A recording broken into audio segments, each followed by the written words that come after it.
Welcome back to the channel. This is Trendy Storm and you are watching 6th part of What If Naruto Meets Minato after Chuunin exams. If you enjoyed this video, please like, share and subscribe to the channel. Now wasting no more time, let's start the story. Some of the strongest fighters on the continent called the Hidden Mist home. The 7 Mist swordsmen were just a few of the most well-known. The swordsman of 7 Mist, Yagura, smirked. There were only 2 left out of the original 7. The others had either left or turned traitorous toward him. Whatever. Eventually, they will be located and they will be put to death. Yagura waited for the next report while sitting motionless on his office seat. His innocent appearance belied a man who ruled the nation with an iron grip. They had dubbed it the Village of the Bloody Mist. Yagura grinned. It sounded a little gruesome. Stated differently, it was flawless. It added to the intimidating nature of his village. Tomorrow, he would need to carry out another public execution to maintain control over the terrified masses. The guy moistened his lips. Indeed. He took pleasure in suffering. He took pleasure in pain. He was a man who only wanted to inflict pain and suffering. Abruptly, something exploded, causing Yagura to carefully tumble forward onto his desk and eventually lose consciousness. The cage's thoughts cleared as the darkness dwindled. I'm unbound. The Mizukage reached slowly for the 3 tails inside his mindscape. Isobu. Are you present? The enormous turtle slowly stood up, staring at the childlike cage with wide eyes. Indeed. The man in the mask hasn't updated his genjutsu in a few months, and his power is now lost. The Sharingan, oh dear. To the depths of hell, damn it. Damn you for allowing him to do that to us and being so weak. There are now 2 of us. He laughed. Yagura had an ear-splitting smile. It's unbelievable that we have our freedom back. What do you think transpired with him? You don't think he just handed up command of a whole country like that? No. The turtle pondered. Whatever happened, he's either incapacitated or dead. There's no realistic reason to give up the authority he exercised over your village and us. So, we're actually free now? The word lifted the turtle's spirits inexorably, and it nodded. Yes, free. Without saying anything more, the cage left his mental realm. For a few moments he stood motionless, the full effect of his freedom making him feel lightheaded. I'm free. The cage laughed and slid back into his chair. I'm free. His office guard suddenly stuck his head in. Mizukage. Sama. The man spoke tensely. Is something wrong? From his office, he stood to survey the village. The Misty Village of Blood. What a terrible name. Kagaya balled his hands up. Things were going to get better, I promise. Kazuo, no. There is nothing wrong. Why don't you actually come in? After he swallowed, the man hesitated and nodded. He bowed and stepped quickly through the door. Mizukage. Sama, what do you require of me? Nothing, Kazuo. Yagura grinned. I'd just like to apologize for being so harsh on you these last few years. Severe? No. The man bowed and gave a conciliatory scrape. Your will is my command, Mizukage. Sama. Yes, well. Yagura ran a finger across his face. I'll tell you what. Summon all my shinobi warriors. We must have a conversation. The man furrowed his brows to his hairline. However, Mizukage. Sama. The American Civil War. All the land we have gained will be reclaimed by the rebels if we manage to bring them back. You have to think it over again. Yagura uttered a grave tone. Children are living on the streets. Families who are food insecure. The man was so stunned that he almost passed out. The Mizukage was telling him only yesterday that they had to work even harder to get rid of the unsanitary elements that littered their streets. What about the men you've employed over the years to help our underprivileged? How should we handle those? The cage stopped to reflect. Yes, I created a system in which the strongest people attained the top, didn't I? We most likely have a large number of dubious characters in the higher ranks of the ranking system. Kazuo started to tremble. Their Mizukage had suffered a mishap. He was getting uneasy about whatever was happening. It was an experiment. It was a necessity. Do you still require that I recall them from their posts? Yes, of course. Yagura gave a serious nod. Kazuo, get to it. That is an order. Yes, Mizukage. Sama. Kazuo bowed and hurried away. Yagura flexed his hands after the man had gone. Now that the man wearing the mask has vanished, he can at last set about reconstructing the hidden mist to the vision he had when he first became Kage. Hidden mist is going to be fantastic. It is going to be prosperous and strong. To signal his other messengers, he sent his chakra spearing through the water. A moment later, a variety of shinobi stood in front of him. They bowed as one. Mizukage, Sama. What are you expecting from us? Please get in touch with the rebel army's leaders. You. The Kage started pointing through the files, left to right. You, and you. I want you to take the lead in sending messengers to the rebels in the north. Inform them that I'm asking for a cease fire. We will demonstrate our willingness to negotiate by withdrawing our troops. You will all travel south and share the same message. Moreover, none of the rebel criminals that we had on our bingo books are now eligible for bounties for their heads. Are my instructions understood clearly? The messengers exchanged direct glances. This truce was unexpected. They had been fighting the rebels for years, and Yagura had even threatened to put an end to anyone who dared to criticize the attempts to put an end to the uprising. Yagura let out a sigh. I swear by what I say. Either comply or face the repercussions. Yes, Mizukage. Sama. The messengers saluted as one. The Kiri. Rebel leader, Mei Terumi, perused the reports. Her jaw fell agape. There. Retreating? Yes. The man beside her, with an eye patch, answered. Ow. One of the rebel leader's most trusted commanders was someone she looked up to. What does this mean for us? Ao gave a headshake. It may have no significance. Should this ceasefire talk turn out to be a ruse, I wouldn't be shocked. Inform them that we will meet at a location of our choosing if they wish to discuss agreements. That's my initial thought. Nevertheless. Mei gave a sorrowful smile. They have given us almost all of their strategic locations. I see this as a sincere request for peace, nothing more. Ao let out a sigh. If only it were so easy, Mei. The woman calmed down and set down the papers. I'll go greet the messengers sent by Yagura. We will inform them that we have decided to meet at the open plains close to the village of Nagasaki. We'll also let them know that the Mizukage is the only person we speak with. We should also tell them that he can bring no more than 2 squads of escorts. I'll do that, Ao.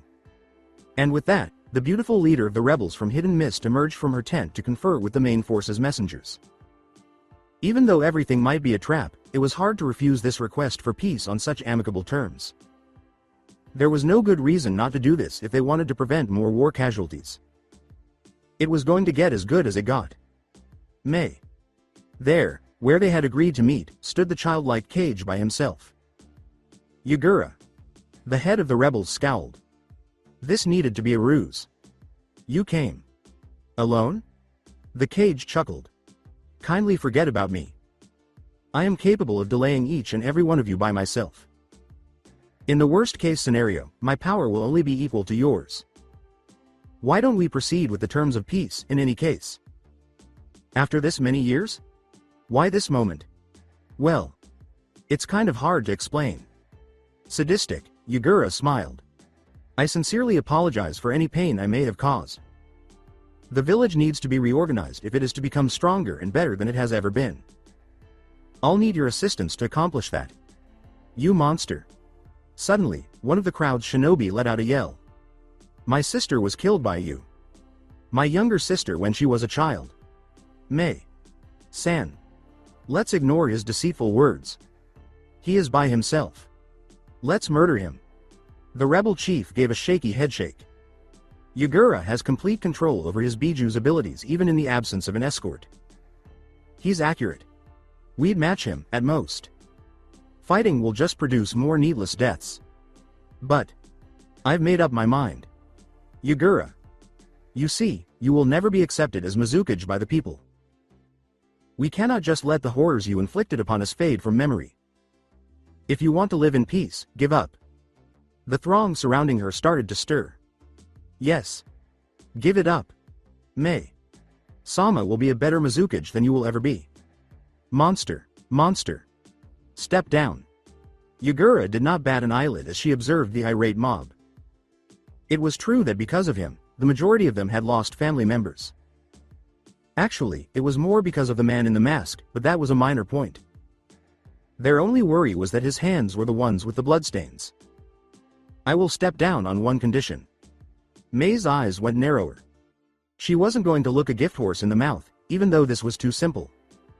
Name it.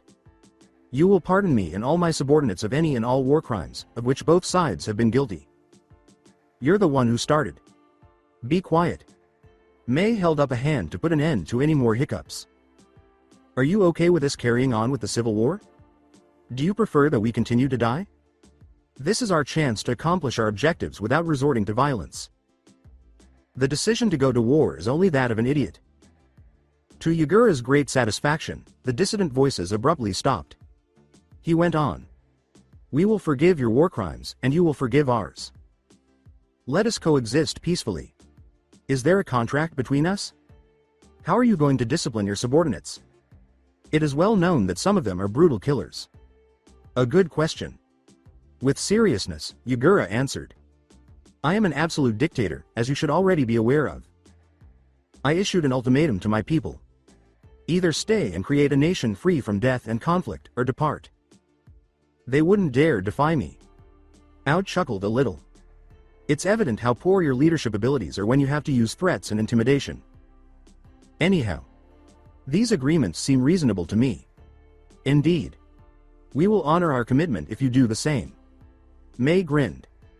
The hidden mist will eventually surpass even the most powerful 5 nations. We agree to your terms. And I yours. Mei looked to the other rebels. Carrie's good people. Our objective has been accomplished. We own the village. The rebels gave a cheer. This was a historic moment, even though many were turned off by their inability to kill the Mizukage and exact revenge on their families and brethren. It meant that their fighting was over. It was a sign of calm. Yagura was accurate. Many of his former subordinates had accepted their leader's resignation with stiff obedience, and no one dared to defy his orders. But as they labored over the course of the weeks to rebuild the village and the surrounding areas, their stiffness slowly gave way. The old Mizukage put in just as much effort as everyone else to repair the village's destroyed infrastructure and economy, and while the animosity toward him did not completely go away, at least many shinobi no longer made assassination attempts against him. A plethora of eyes glared at Yagura from below and to his side as he ate a baked yam alone on a wall. The Cage let out a sigh. Although not ideal, it was a step forward. The Mizukage approached her predecessor and took a seat beside him. Yagura. Mizukage. Sama. With a stiff reply, Yagura explained that he was still a little confused about calling anyone Mizukage. Sama, but he was growing used to it. What do you need? I still can't get over the fact that you look like a kid. Hey. The man gave an unhappy puff to his cheeks. I'm just as old as you are, okay? The charming new Cage of Hidden Mist laughed heartily. All right. I recognize. All I wanted to do was talk to you. About what? Yagura gave his cheek a curious scratch. Mei grinned. You're so cute. Jinchuriki gave off a sniff. If that's all you wanted to talk about. Not at all. This is the thing that has been bothering me. I'm curious. Please do ask. Mei gave a nod. I understand that you stated it was difficult to explain, but I'm curious as to why you chose to give up the authority you had for so long with such a strong hand. I must be informed. Is it significant?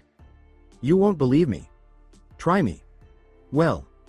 Yagura took a moment to think. Suddenly, one day, a man in a mask showed up in my office. Since he is a space traveler, none of the guards were able to apprehend him. Either way, he was a Uchiha as well. I was under his control until recently after he used his Sharingan to cast a strong genjutsu on me. That. Mei considered what she had just been told with great attention. That sounds convoluted. I know. The Mizukage placed a hand on the shoulder of her predecessor. I believe you. You do? Yagura grinned. Yes. All of a sudden, the entire village was rattled by an earth-shattering force. Yagura's smile vanished in an instant. What's going on? Mei used a chakra infusion to regain her balance and then she peered around. Despite the strong seismic activity occurring all around them, a shinobi dropped in front of her and knelt. Mizukage. Sama, you must evacuate immediately. Yagura's eyes became more focused. Why? Had he had time, the shinobi would have taken a moment to sneer at his erstwhile foe for answering instead of his Mizukage. The village it's. Everyone in the vicinity turned to watch as huge chunks of the city erupted off the ground and shot into the air as a scream rent the air. Hundreds of people were floating up on and around those city blocks, with no degree of control over their movements. Mei looked horrified. What on earth was happening? Why was all of this taking place? After their intense labor. After things were at last beginning to get better. Why? Yagura took hold of the injured Mizukage. Run. A man with maroon hair stood 1 kilometer from the hidden mist village, his legs spread shoulder width apart. He had to acknowledge. Orochimaru was something of a genius for having created such sophisticated surgical and medical methods. Not that Kabuto wasn't equally capable, though. After all, he was the one who carried out the surgery. His new limbs were functioning flawlessly. With his Pradapath, his emaciation had also been easily remedied. A few of Orochimaru's human experiments were lost in the process, but their deaths were not significant. With his entire chakra and all of his paths concentrated in one body, he was more powerful than ever. It gave me a rush. The man roared, his palms pressed together. Chibaku Tensai. Yagura and the newly minted Mizukage stood many kilometers away from the village, staring in awe at the enormous ball of earth hanging over the site of the former hidden mist village. Mei fell to the mud and looked up at the heavens. The sky opened up, seemingly mocking her misery, and the two were soon drenched in rainwater. Yagura did nothing but stand. The whole thing that had just happened seemed unreal.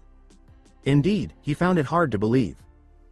Any possible genjutsu cast on him was dispelled by the Jinchuriki with a powerful burst of chakra. Nothing took place. Genjutsu was absent. Mei. The Mizukage was still kneeling in the mire. Mei. What do we do now? I don't know. Yagura laughed ironically. That makes 2 of us. Abruptly, the woman in front of him turned and shoved the man to the ground. She bound him even more, wrapping locks of water around his legs. This was all part of your plan, wasn't it? I knew it was too easy. Give me a reason I shouldn't strangle you right now. Yagura. He pointed to the enormous ball that hung suspended in the sky, the size of several mountains, and said, Mei. Do you honestly believe I'm capable of that? Who knows? You are the Jinchuriki of the 3. Tails after all. Even the 3. Tails himself is not capable of such a feat. I was with you the entire time while it was happening. A technique like that would have required my full attention. Besides, I wanted to rule the village, not destroy it. A lot of those men in there were formerly my subordinates. You said you believe me. The Mizukage imprisoned her for a brief while the rain pelted them with great intensity. At last, she gave in, and Yagura was set free. A third voice broke the scene from above. You humans are disgusting. Even as allies, you strike at each other's throats. The sight of a man floating high above the ground caused the 2 Kiri Nin to turn in unison. But what really stood out about him were his eyes. Yagura whispered in wonder, It's the Rinnegan. Who are you? Inquired Mei. The man said gravely, I am the world's savior. I am the one who destroyed your village. Why? Yagura asked, bringing his hands together and splitting them in a single, fluid motion. Almost as if by magic, a staff materialized from under his hands. The reason is beyond mortals such as you. Your only options, 3. Tails, are to submit yourself to me and die or fight me and die. Let us not waste time. Yagura grinned. You speak as if it's going to be easy to beat us. The Rinnegan. User grinned back and abruptly lurched to the left, saying, I have no reason to believe otherwise. A few water spears pierced the area he'd been in a few seconds ago from behind him. Not deterred by the sudden retreat. With a furious groan of exertion, Mei unleashed a barrage of spears aimed at her target from all sides. Here she was winning, in the pouring rain. The surrounding water gave her an endless supply of ammo. The spears came to a halt mid-air and burst through an imperceptible barrier. Nagato grinned. "Is that all you are capable of, Mizukage?" Yagura suddenly materialized behind him. Nagato pivoted, dodging the staff's powerful blow. Pulling a black rod out of his sleeves, he jabbed it in the direction of the three. Tails. Yagura skillfully twisted his staff to deflect the rod and launched a series of blows. Every movement was captured by the Rinnegan, and Nagato avoided every blow by floating like air around his target. He dodged the Jinchuriki's blows with such skill that a huge dragon of water shot at him from the Mizukage. Nagato lifted his hand and brought it down whistling. Simultaneously, the dragon, the Jinchuriki in his vicinity, and the Mizukage were drawn towards the earth by an invisible force, which caused them to flatten into the mud. Mei plunged multiple lances of water into the muck as she hit the ground. Water leaked from behind their attacker. She had him this time. She was shocked to see that the man stood up, sensing the attack and deflecting the spears in Yagura's direction. The former Mizukage crawled up on his hands and knees and drew a circle in the air, creating the appearance of a water mirror. Water projectiles pierced the mirror and were deflected by an attack from the same force that emerged from it. After spinning into the air and regaining his balance, the Jinchuriki was quickly smashed into the earth again. Shinra Tensai. The two Kiri. Nin battled the oppressive force in vain. Abruptly, enormous pieces of rock and earth fell upon them from the sky. Yagura let out a yell and transformed into the three. Tails, causing the surrounding area to collapse completely. "So that's how it's going to be, is it? Sanbi." Nagato waved his hand, sending the enormous turtle hurtling through the air several miles high.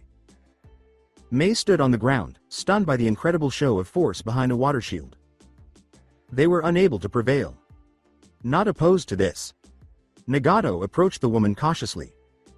In her final attempts at attacking, the Mizukage doled out lance after lance of water to the approaching monster. The methods were casually skimmed over and were taken into a shield that is invisible. "You cannot harm me with ninjutsu, human." "Then why did you block my attacks earlier?" In a toneless reply, Nagato said, "It was to show you the truth, Mizukage. The rain is my domain, not yours." That being said, Nagato reached down and took the woman's soul out of her body, taking with it all of her skills and her life. Yagura crashed down shortly after, still assuming the shape of the three. Tails. He was aware of Mei's passing. Nowhere could he feel her presence. He let out a furious cry and launched a tailed beast ball towards the person responsible for ruining everything, including their dreams. With a forceful use of his gravitational technique, Nagato stopped the ball, causing it to veer to the side. The earth trembled with the force of the projectile's explosion, which occurred several kilometers away. He strolled over to the enormous Biju. "You may be powerful among the sheep around you, but compared to me, you are nothing. You have nothing left to fight for. Lay down and die." Yagura roared as his anguish and rage reached a breaking point. Nagato showed no signs of fear as he held his ground. He did not believe that the Jinchuriki would simply give up after killing the woman who was obviously very important to him. Every one of them was the same. The anguish and hatred won't stop until he accomplishes his goals. "If you desire to be trodden in the mud before being subdued, I will not deny you. Come." Thick volumes of oppressive chakra emanated from the creature's fury, and it charged the haughty man who dared to get in its way. Sitting in a furnished room, Kushina drew intricate designs and structures for sealing on a blank piece of paper. Partial designs, afterthoughts, and abandoned theories were all around her. Making seals for the Sage of Six Paths would not have been her answer to the question of what she would be doing in the afterlife. All of her ideas about life after death were completely out of the question, even this dim, twisting cave. She had assumed it was more radiant, more content. Most importantly, she had anticipated Minato to accompany her here. It was a really dumb idea. She was imprisoned in some strange purgatory creating seals, and his soul was imprisoned in the Shinigami's stomach for all eternity. Alright. Actually, it's not purgatory. This was how things truly were. Her realm. Still. No, it wasn't. All those who held significance for her had left. She splattered the page and blurred the ink structures as she drew out another simple diagram, her eyes welling with tears. Everything had been destroyed by that callous fox. Naruto had not even made it to his first birthday. The redhead buried her face in her hands, dropping her brush as her hands trembled. The words of her benefactors started running through her mind once more. Retrospective. Kabuto said softly, "My partner here will explain. It might be a bit hard to digest, but please try to stay calm until after he's done telling it." Your partner? Kabuto confirmed, it might be a little premature to refer to him as a partner. He is the sage of 6 paths after all. With a voice full of strength and commanding attention, the sage himself said, "Indeed." Her lips turned parched. The sage's appearance differed from that described in some of their books, but their accounts were based on hearsay. More guesswork than anything had gone into it. She was completely convinced that this man was none other than the sage of 6 paths. After all, he had the Rinnegan.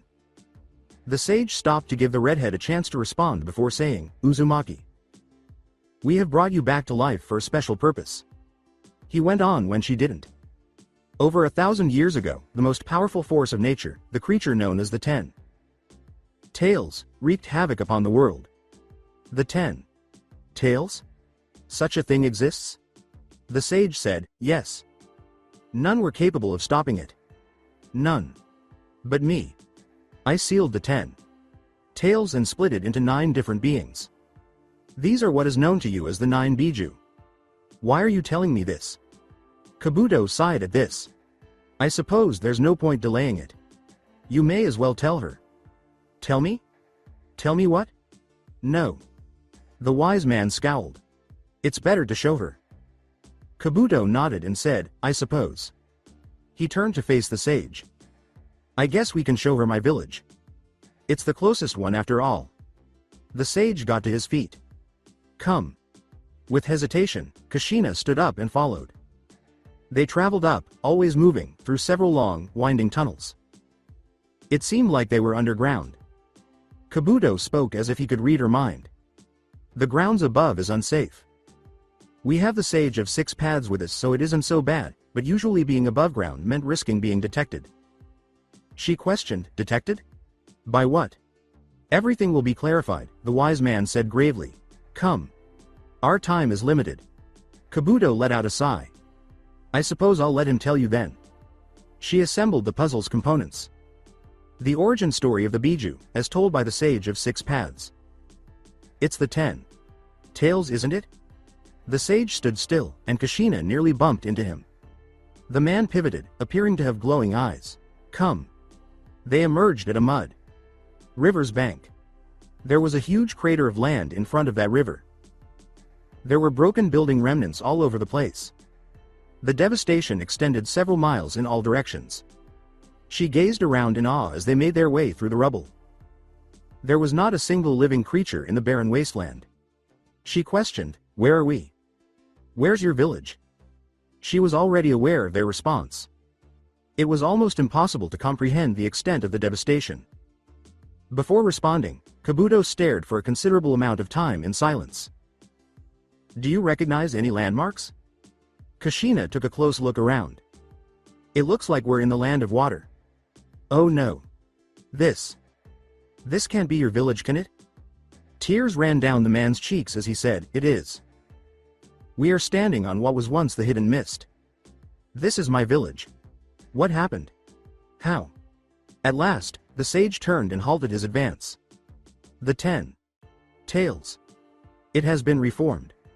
Quietly, Kabuto said, Uzumaki. San. This might be a bit of a shock for you, but... The 10 Tails was reformed by the 9 Tails, who sought out and absorbed its brethren. By the time the 4 nations formed a shinobi alliance to fight the Biju, it had already taken the 3 Tails, the 4 Tails and the 5 Tails into its body. They failed. They failed? Kabuto moistened his mouth. Unfortunately, yes. Wait, 4 nations? Isn't it the 5 nations? Kabuto abruptly stopped. No. The hidden leaf had long been destroyed by then. Sometime around the year 103, the 9 Tails got loose. Apparently the hidden leaf had been the ones who held this most powerful Biju at bay all along. Year 103? But that's when. Kabuto's head cocked. When what? We sealed it. My husband and I. We made sure that the 9 Tails couldn't get away. It couldn't have gotten away. I'm certain. It's impossible. Kabuto cast a reflective glance up at the heavens.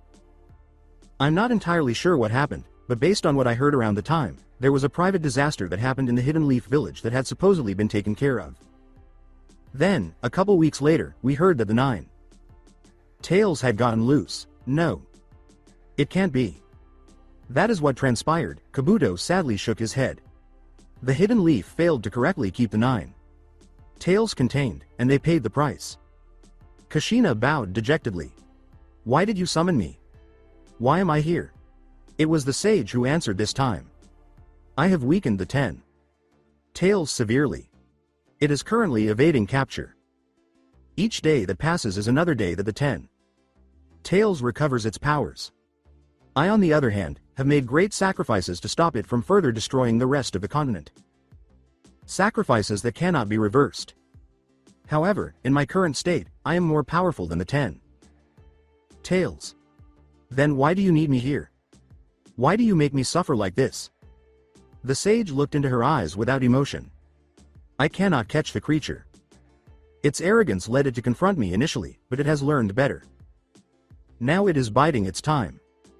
Every time I near the creature, it picks up my chakra and it vanishes.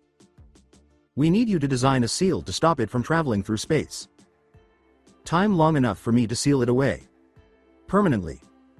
She turned to face the 2 men as she stood and moved a few meters away. What if I can't do it? Then I return your soul to the pure world. And what'll you do next? Kabuto sighed. Well, we'll try to survive for as long as we can, but eventually the 10 Tails will regain its power. Then, we die. I suppose. Why did you revive me?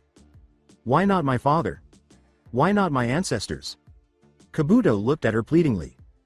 You are the last of the Uzumaki whose remains I have access to. I've revived several before you. Most of them have been orphans with no formal training on the art of sealing from Uzushio. In fact, most didn't even know that they were of Uzumaki descent.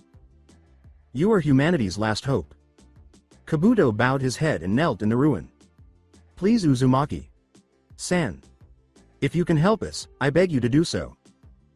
Kabuto-san. She frantically attempted to raise the man. Please don't stand on ceremony. I am in fact capable of doing what you need me to do. And of course I'd help you. Anyone in my shoes would do the same. Kabuto grinned. You will? Yes. And my name is Kushina. Uzumaki Kushina. The sage said gravely. Then, Uzumaki Kushina. We need to return to our holdings. It is unsafe here. She nodded, and they made their way to the entrance of the cavern before descending again. Kabuto talked about his attempts to avoid the 10 Tails as they strolled. It was awful. Even though she didn't want to hear it, she couldn't bring herself to cut off his story so abruptly. After all, Kabuto had experienced a great deal. The least she could do was listen. Finale flashback. Kushina-san? Kushina sat up, startled out of her reverie. She forced a smile. Kabuto-san. I'm sorry I got lost in my thoughts. It's just so much to swallow. Kabuto nodded sympathetically and said, I know. When I first heard that the Biju had destroyed my village, I was just as surprised. There was nothing we could do. Sad, isn't it? That the elemental nations finally unite at the last moment when everything no longer mattered. I can't stop thinking about it. I was there.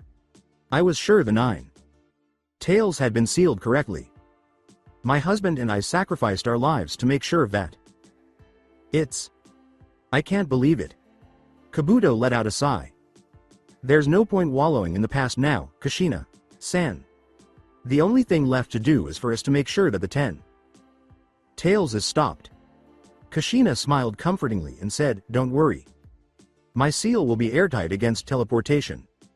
My husband had a similar technique. It may take me a while, but I think I know how to go about countering it. The 10. Tails won't be going anywhere. Kabuto grinned and said, "Thank you, Kushina-san. You give me hope. That's what you summoned me here for, right?"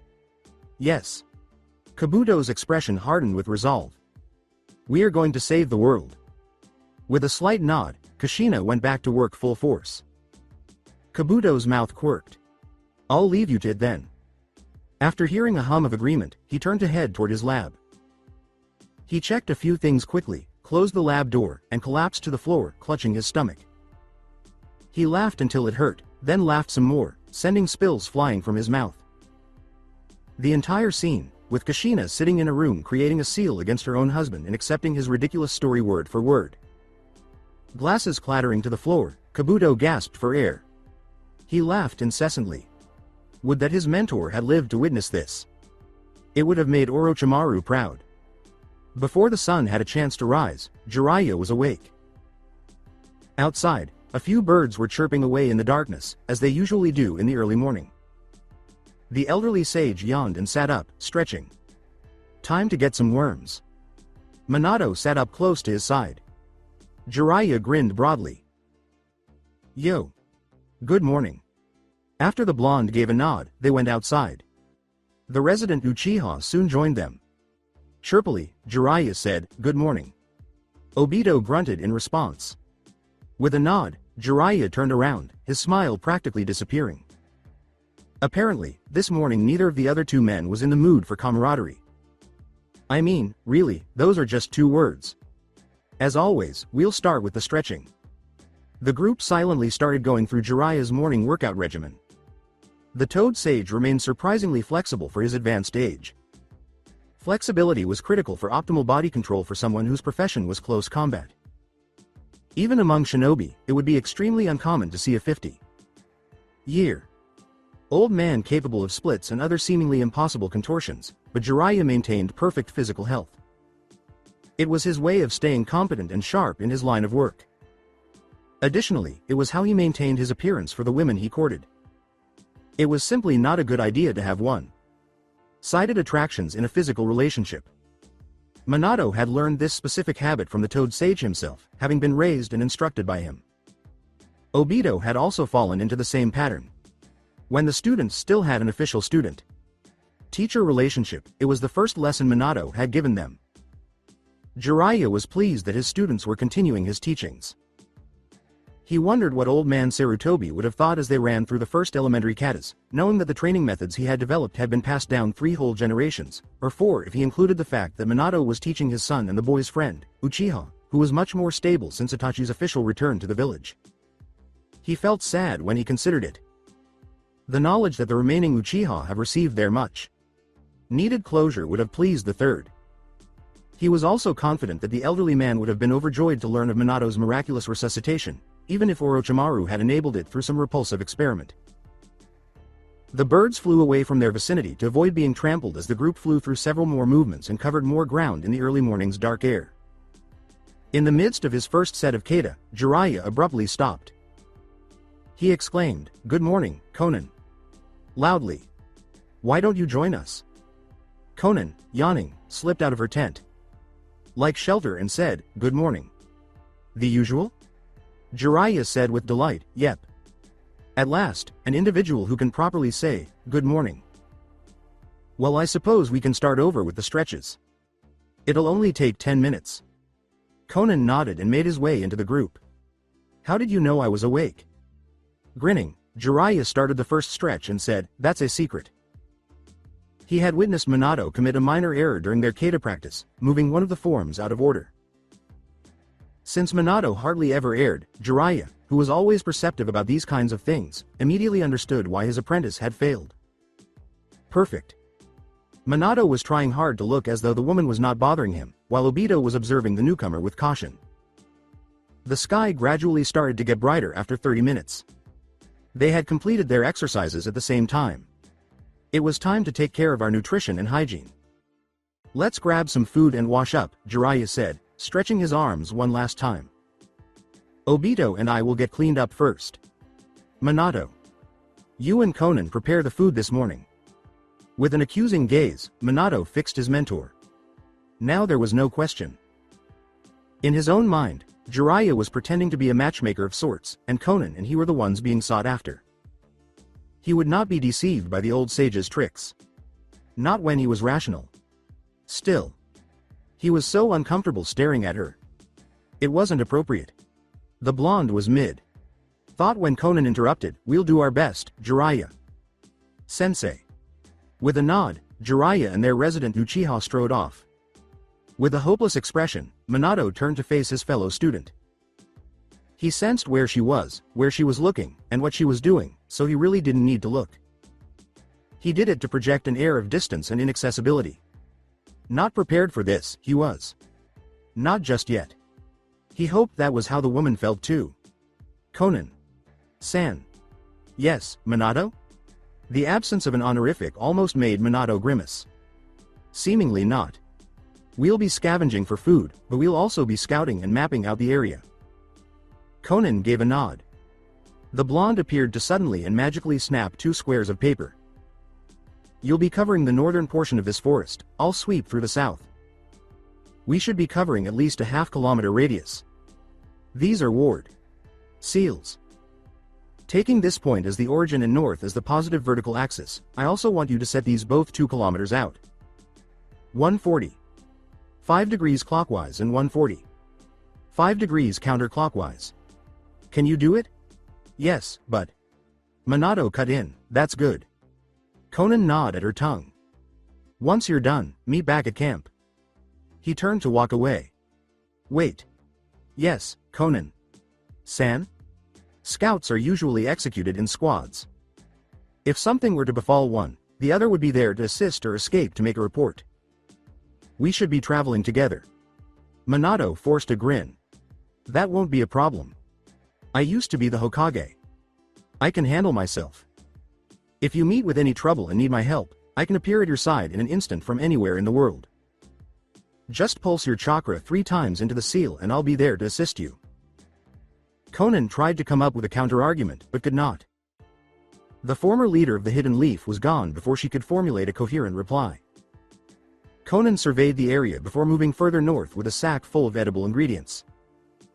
The hidden rain moved in the direction of the north. This far south of the border, the rain had little effect. This place offered nothing to scout for.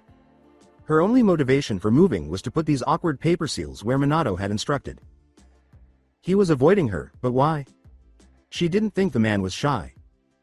In fact, he'd had a fairly liberal conversation with her when he'd first appeared before her. He appeared to get along well with everyone as well.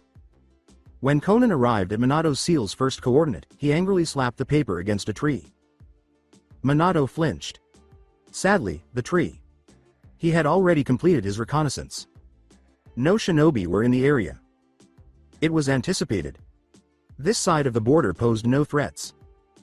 Because the hidden rain stayed to themselves, the hidden waterfall decided to send most of its scouts somewhere else to save labor costs.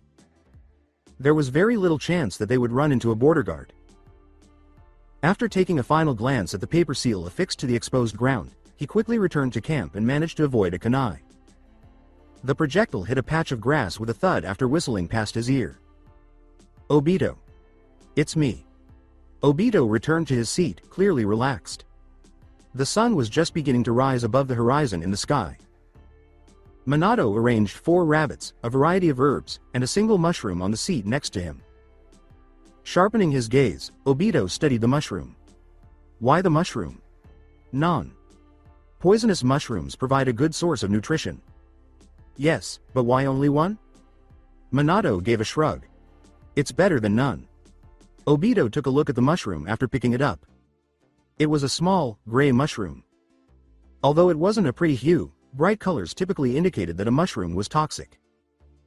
With a sigh, he set the mushroom aside. And the bunnies? You mean rabbits? Same thing. Minato chuckled a little. They're the only venison available. This forest is full of them. The Uchiha created a few pieces of wood out of thin air and sharpened them into 4 knives with a tiny, focused flow of chakra. He picked up a rabbit and gave one to his mentor. He suspected that while they were camped here, skinning rabbits for breakfast, would become the norm. As he cut the fur off his bunny's back, Obito licked his lips. So, where's Konan? I thought you would come back together. As he skillfully removed the skin from one of the dead rabbits, Minato casually replied, she's still finishing her portion of the forest. He was having trouble focusing on the task at hand for some reason. Her portion? You didn't scout together? What if she gets away? With a sardonic glance at his pupil, Minato gestured to his chest. The seal, remember? With a sigh, Obito and the other person fell silent. When he was done with his bunny, Obito set up a spotless wooden table and spread the animal out. Just as everything was about to happen, Jiraiya returned from his waterfall shower. Yo! Minato! You're back early. Where's Konan? Minato.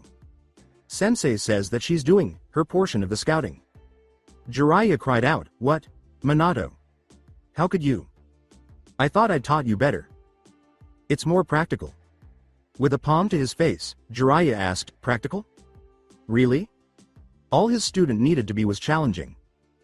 If we were going to do practical, you would be scouting alone since you'd finish all of it in less than half the time it takes the rest of us to do it. Minato scowled. Then why'd you have us go together? Why did you think I had you go scouting with Obito the first few nights he was here? It's to help strengthen your bonds, you idiot.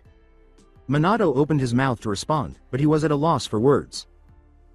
He had always known why Jiraiya had done it, but he was unwilling to confront the truth at the moment. Anyhow, what kind of bond was this guy talking about? He returned silently to his rabbit. Obito had started on the second one to his left. With a sigh, Jiraiya moved to assist with the final rabbit. So be it if it transpired that the uncommon herbs he had utilized the previous evening were ineffective. He would give it another go. It was useless to harbor regrets about the past. So, he said, taking a bunny in his right hand and one of the two knives that were still in his left. Why the mushroom? Minato slapped Obito's wooden table with his skinned bunny. Why not? Obito laughed and shook his head. Konan gave the second seal a hard smack and let her edible sack fall to the ground. He could have finished her area multiple times with his flying thunder god. It was obvious that Jiraiya wanted them to get to know one another, and she was appreciative that her mentor had given her this opportunity. Angrily, she bit her tongue. Minato Namikaze was purposefully pushing her away. Seated, she experienced slight vertigo due to both hunger and the physical outings of the morning. Not that she'd eaten breakfast yet. Konan let out a breath and reclined against a tree, feeling depressed. She saw it over and over again. His face kept coming to mind. She was obsessed with his eyes. She was obsessed with his voice. He also avoided her company. Why? She had no idea why she was in this place. Obito was accurate. She possessed no power over Nagato. She was powerless as well.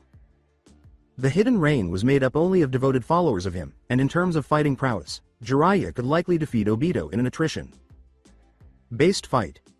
She had no idea where Obito was, but even without his ability to phase through space time, he was still a very capable shinobi if he could withstand Nagato's attack for as long as he had those few weeks ago. Regarding Minato, his fighting skills far outmatched everyone else's. Her presence was totally superfluous. She was of no use, too. Even this basic task of scouting and gathering food was beyond her. She was now stranded in this remote location and unable to go back home. She was without a house anymore. It is likely that Jiraiya only welcomed her out of duty. She wasn't trusted by Obito. I laughed at that. Uchiha Obito, arguably the most cunning person alive, believes that she wasn't reliable. And Minato Namikaze. He was pushing her out of reach. She realized that she had been feeling even more alone since Yahiko's death 13 years earlier, which added to the sense of loss and disorientation she had experienced when she first left the village. Nagato and the rest of the group had disintegrated on the day that the Akatsuki's true leader and all of the original members had passed away. Why have I come here at all? What's taking her so long? Minato, what's she doing? Minato hung one of the rabbits against the fire after poking a stick through it. He gave a shrug. He handed Obito the rabbit shish kebab, and he said, she's resting against a tree and she's crying. Obito accepted it silently. I think I'd better go. Jiraiya sighed and shook his head. Look at what you've done. I think I may have gone too far. Jiraiya rolled his eyes. You think? You two better come back on better terms. I know I taught you better than this. With a nod, Minato disappeared. She sobbed as she looked pitifully up at the early morning sky.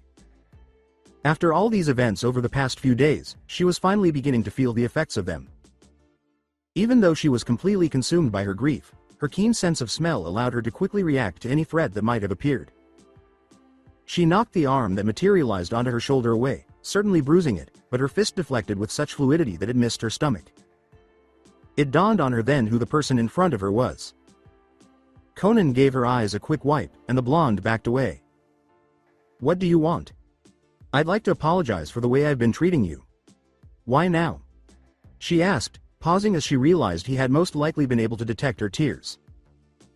Is it because I'm crying? He stopped and changed his tone, saying, I was afraid. Afraid of? I didn't mean to make you do this alone. She laughed. You think I'm crying because of what you did? Don't be conceited. Then why are you crying? She gave him a checkup. Even with his worried expression on his face, he pulled her in. Why have you been avoiding me? After giving his answers considerable thought, Minato ultimately chose to address the matter. You and I both know why Jiraiya is throwing us together. I'm not ready for whatever it is the two of you are trying to achieve with me. Conan's eyes narrowed. She was prepared to be straightforward if he was. Do you find me unattractive? No, but then why not?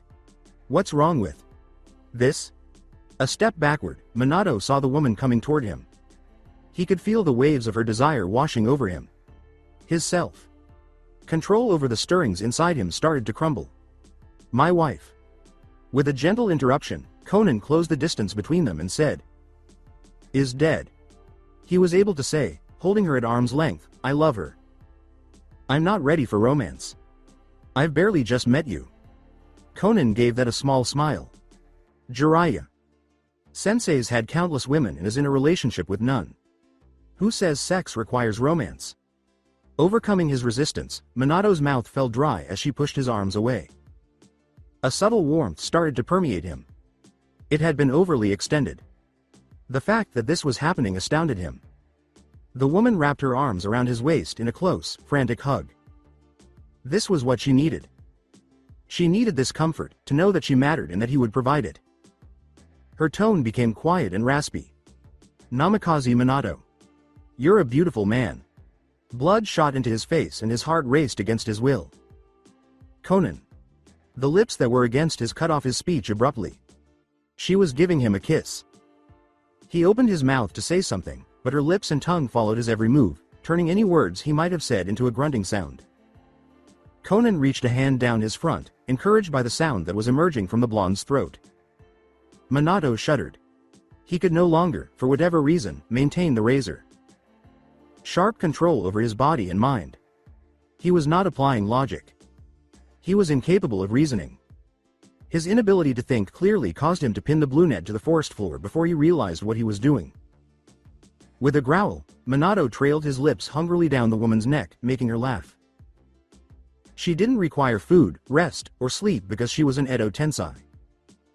She only took breaks to visit or receive visits from Kabuto while working relentlessly on her seal design. They were the only people in this network of caverns below ground, and they would inevitably come into contact with each other. Always on the move, the sage did whatever it took to keep the 10 tails at bay. On the other hand, Kabuto was constantly looking for methods to get stronger. He had initially been very accommodating, almost friendly. Undoubtedly, his extended period of seclusion contributed to his openness. But the man seemed to become more and more reclusive over time. He became more irritable the more she consoled him and worried about him. Though his speech had decreased, Kabuto's visits increased. She was frequently asked to share stories about her own life, and he listened intently to every detail. The man had to be by himself. It was not her fault. Right before his eyes, his entire village had been massacred. It had been a narrow escape for him. She had not witnessed the destruction of her village, but she had witnessed Minato's demise. She felt pleased for him. Despite being proud of his sacrifice, it wasn't fair. The fact that everyone she loved had vanished from the face of the planet wasn't fair. When her thoughts wandered, she would become almost completely distraught at the mere thought of baby Naruto. She could sympathize with Kabuto's sense of loss and resolved to do everything in her power for this man who was keeping the end of the world from happening. She was driven by this thought. She was going to try her hardest. For what remained of the planet. Regarding Kabuto, Kushina's attempt to show Kabuto that he wasn't alone seemed to be bearing fruit, aside from his growing propensity for quiet. Perhaps he was naturally reserved. All she could hope was that when the time came to release her soul back into the pure world, he wouldn't be upset. Anguished, a man sat in a chair deep in one of the brighter chambers of the numerous caverns beneath the old hidden mist village. He fought the venom that was coursing through his blood, gritting his teeth. The needle and syringe fell to the ground with a clatter, and his arms started to tremble. It hurt beyond belief to feel as though every single cell and nerve was being inspected, tested, ripped apart, and rebuilt. The man's knowledge that everything would be worthwhile in the end was the only thing keeping him sane. He would become Orochimaru, then more. Then, a certain redhead caught his attention, and his heart began to race. He didn't think he would ever get the opportunity to receive such love again, and Uzumaki Kushina showered him with it. It had been fun to play her. He was kept more than amused during those initial days by any fool's show. She was so sincere and had such a naive belief in everything he said that it made him laugh so hard into the night. Over time, the situation's humor wore off for him. Her cheer and her determination, however, never wavered. He knew in his heart that she was doing it for him. It was more than a memory of mother, the person he had loved, for raising him and defining his identity. That was altered by Danzo. All that he'd change. Not only had mother been coerced by the elderly Warhawk into a nearly 2-decade mission, but he had not even required her. It had been entirely forgotten about her. Mother's conscription had been pointless in the end. It was him who had murdered her during one of his own assignments. It was a tremendous stroke of luck. His name had slipped mother's memory. Was all of it a lie? Wouldn't she remember him if she had truly cared? Of course she would remember the orphanage. He was aware that it was all an act. It was only an illusion that true affection existed. However, Uzumaki Kushina received no benefits whatsoever from being his friend. Her loved ones and all she held dear were lost. However, she always managed to find the energy to smile and be kind to him. She was driven by a sincere desire to be with him and save the world, even if there was nothing left to save, rather than by hatred for the false 10. Tails. Was that really what he wanted? The fluid in his system started to unexpectedly spread above his arm at this precise moment. Kabuto clenched his jaw. He could handle this hurt. But the pain persisted for a long while, and the fluids kept getting into his shoulder. A tinge of panic shot through Kabuto. A few minutes ago, the venom ought to have been absorbed. Kabuto gasped, his endurance destroyed by the thought. That ought to have ended. The man screamed as he fell to the ground, clutching his arm. That was ineffective. He was unable to stop screaming, even though it didn't lessen the pain. Kabuto's yelling reverberated through the cavern, resonating loudly against the walls. The anguish exceeded intolerable levels. The snake. Man choked out a desperate plea, tears welling up in his eyes. Madam Orochimaru. Sama. Assistance. Orochimaru. Sama. Kindly.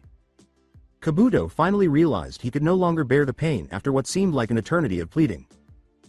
He would rather perish. This pain was not worth it at all. Including the possibility of reaching Sage Mode. With a mumbled, "Make it stop," Kabuto staggered and crawled towards the big surgical instruments that were arranged on the adjacent table. Kabuto.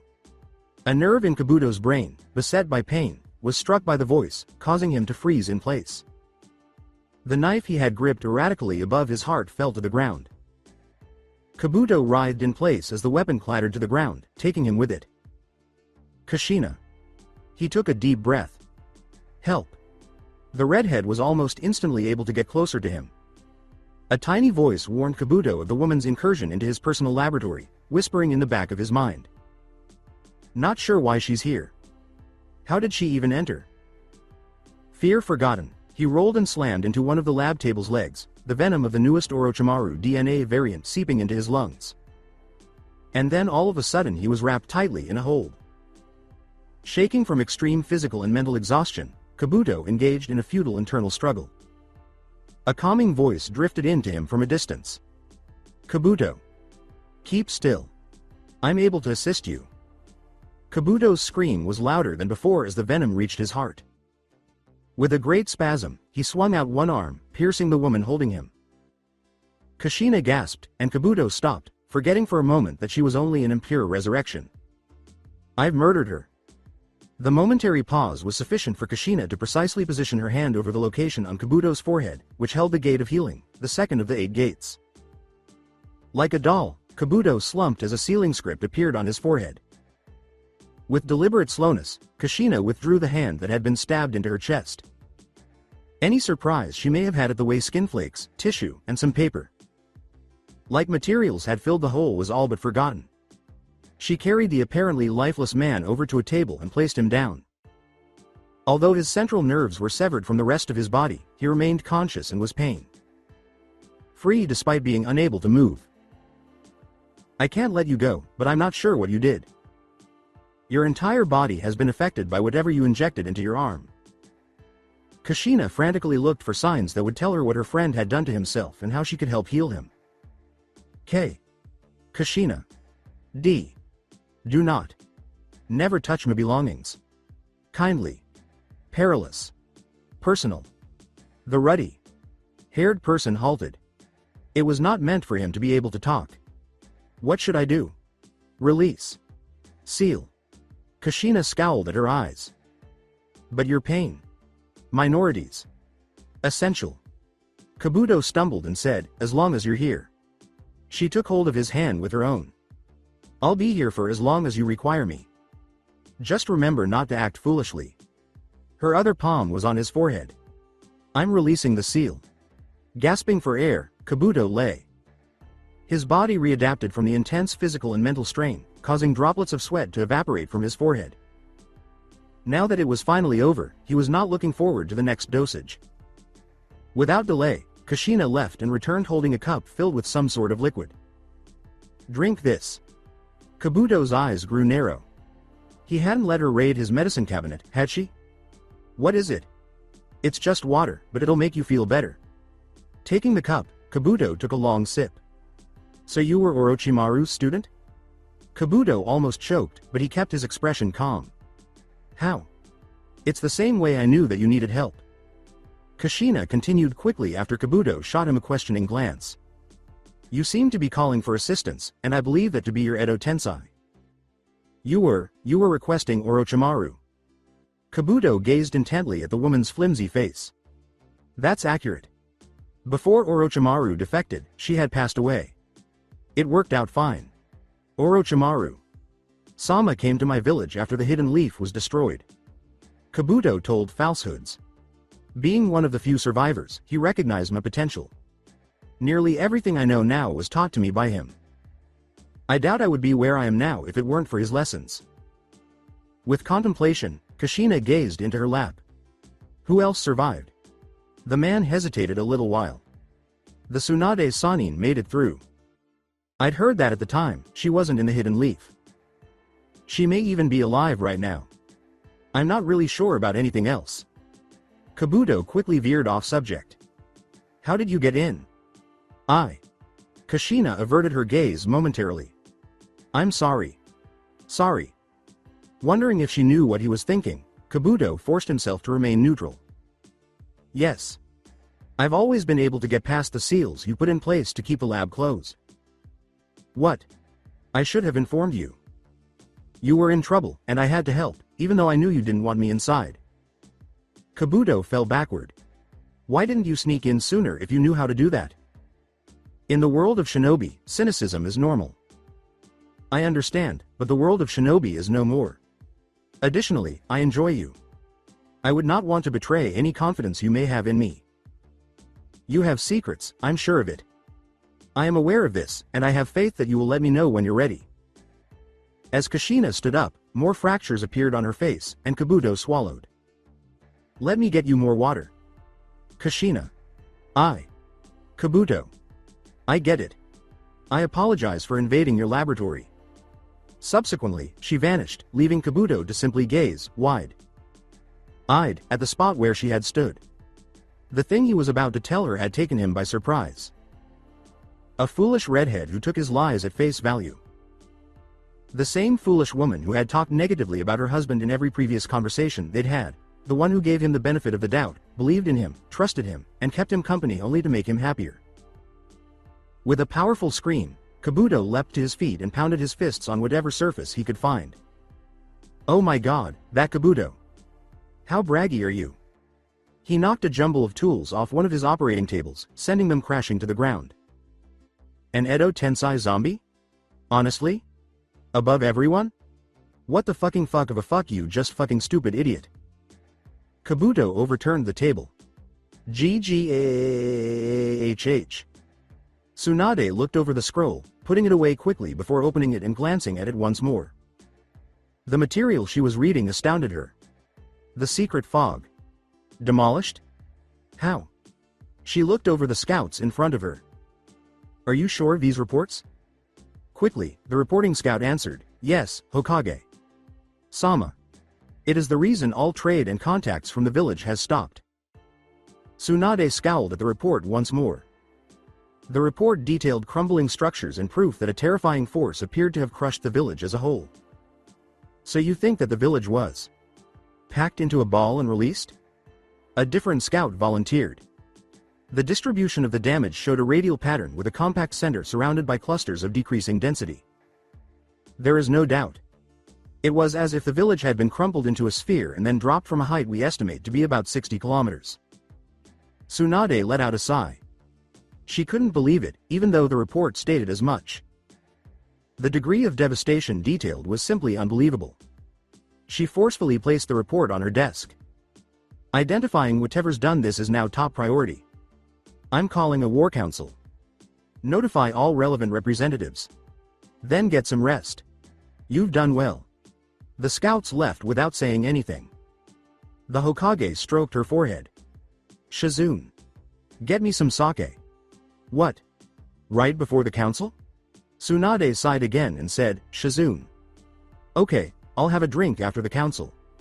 Thank you, Tsunade. Sama. This is the right choice, the dark haired apprentice and secretary to the Hokage said with a small triumphant smile. Are we really going to war? In defeat, Tsunade twirled her empty sake bottle. We might be. If it is what I think it is, then it's quite likely that our neighbors to the west will find that the leaf takes its threats seriously. While waiting for the meat water to boil, Sasuke stood in the family kitchen, one foot on the counter and his right leg extended. There was a basket containing several chopped vegetables, a variety of condiments, and boiled cleaned chicken next to the pot of water. Although hosting visitors at his home was something he wasn't used to, he couldn't deny that he enjoyed it. When Sakura showed surprise at his cooking prowess, he was a little let down. He could cook, of course. He had more than 5 years of living alone. How on earth was he going to live without being able to cook for himself? To be honest, it was in times like those that he truly valued having a friend who could relate to him. Though it was for a lot longer than he was, Naruto had also grown up alone. As a matter of fact, Naruto was the one who spoke first. Sasuke remembered the scene from the previous night and gazed dreamily into the pot of boiling water. XX. Sakura. Chan. Are you serious? Of course he can cook. What did ya think he's been eating all this time? Sakura said, her smile sheepish. Take. Out, XX. He felt someone traipse across the warding seals that Naruto's father had taught him to write and set up, and the smile vanished from his face. His knowledge of sealing was still quite basic, but his inherent brilliance, his capacity for learning, and his Sharingan more than made up for his lack of intuition. In contrast, Naruto had an easy time. It was all genetics, really. Truly ironic. A Uchiha. Moaning about heredity. Sasuke leapt to the compound entrance and slid the door open, his leg raised. He made a small bow and said, Kurenai. Sensei. Asuma, sensei. It's a pleasure. With a smile, Asuma moved his cigarette to the other side of his mouth. We hadn't even rung the bells. How do you know we were out here? Sasuke smiled, obviously knowing. Can't tell you. The Chuunin shrugged, pausing a few moments at the denial. May we come in? Oh yes, of course. Let me just get the crap. The water, indeed.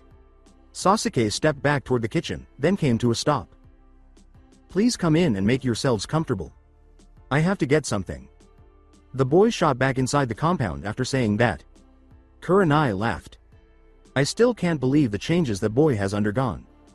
He seems so much happier. After taking the cigarette stick out of his mouth and burning it with a quick chakra burst, Asuma and the other person entered. He does. Can't say much about his seals though. Saw them from 100 feet away. Kurenai gave a headshake. You mean I saw them? You wouldn't have noticed if he'd said it right in front of you. Ah. Well. You're right, but right in front of me is a bit exaggerated. I am still a Chuunin after all, Asuma laughed.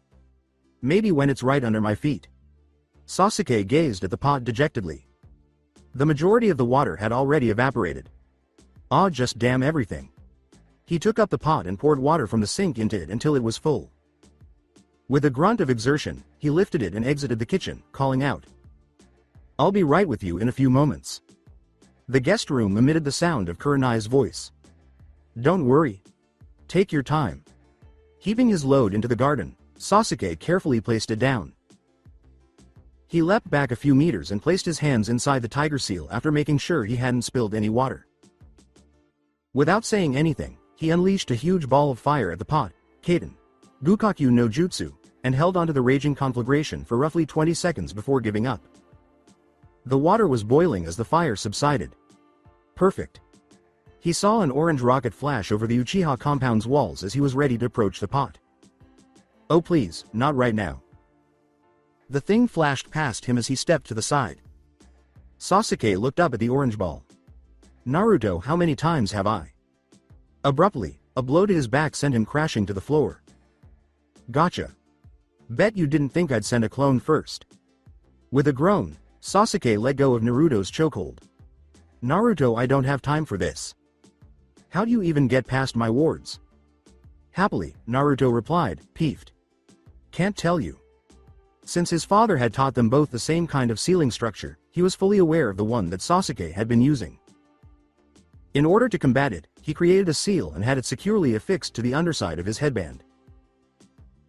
He was not going to inform Sasuke, of course, or else the bastard would update his seals.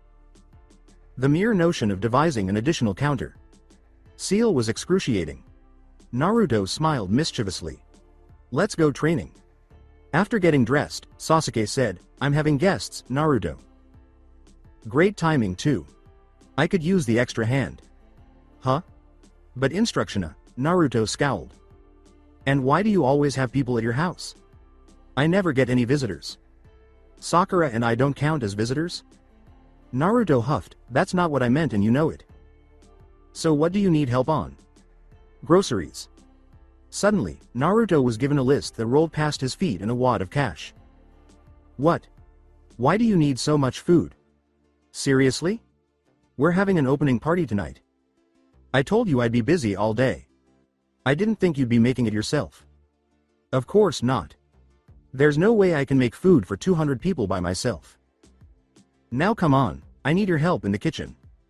With a shrug, Naruto created 20 clones. 10 of the clones took off, dividing the money and parts of the shopping list among themselves. The others cuffed their sleeves. Sasuke was helped by the real Naruto to pick up the pot. A thought suddenly occurred to Naruto as they were carrying the load inside. Sasuke remained silent, prompting Naruto to question his friend, wait. Since you weren't planning on doing this yourself, who are you planning on getting to help you prepare the food? You knew I would come, didn't you?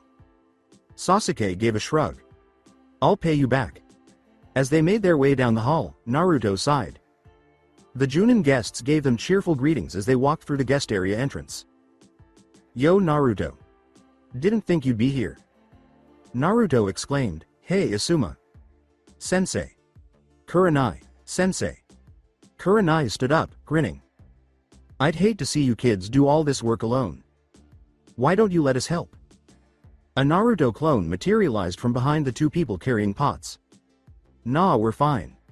Another said, sifting past Sasuke, yup. A fourth and a third stuck their heads out the side of the door. "We could make you some tea while you wait, sensei." Asuma laughed. "Looks like they won't be needing the extra hand." With a diplomatic grin, Sasuke said, "Thanks for the offer, but we'll be fine," and headed toward the kitchen. Kurenai let out a sigh. "They're such good kids. I can't imagine how the villagers can be so cruel as to treat them like common criminals and outcasts." Asuma shook his head and fell to his knees, saying, "Fear turns even the kindest of men into monsters." "So, Kurenai, how have you been treating your shogi skills these days?" Beneath him, with a table full of pieces, was Kurenai in a kneeling position. "They're a bit rusted. Not every Chuunin gets to have a shogi. Nerd in their genin team. Jealous of being constantly beaten by a child?" "Not really." Asuma completed arranging his pieces. "He's a master of shogi, and he's an Ara. Can't really blame me for losing."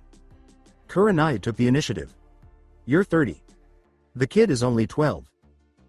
There's no way you don't feel a little stupid when he crushes you in a game that no 12-year-old has a right to be so good at." Asuma grinned at the subtle jab. "Psychological warfare, is it?"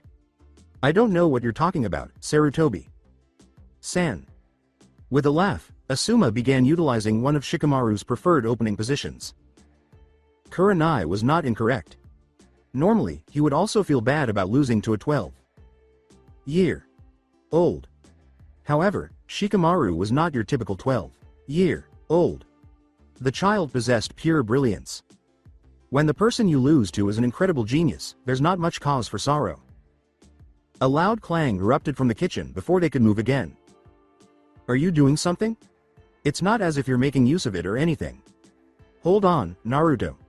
Return my knife." "Make me." Kurenai abruptly stood up and said, "We can postpone this game for the time being. Let us ensure that they do not injure themselves." Asuma let out a sigh. He had been eager to demonstrate his shogi prowess as well, but... "Ah.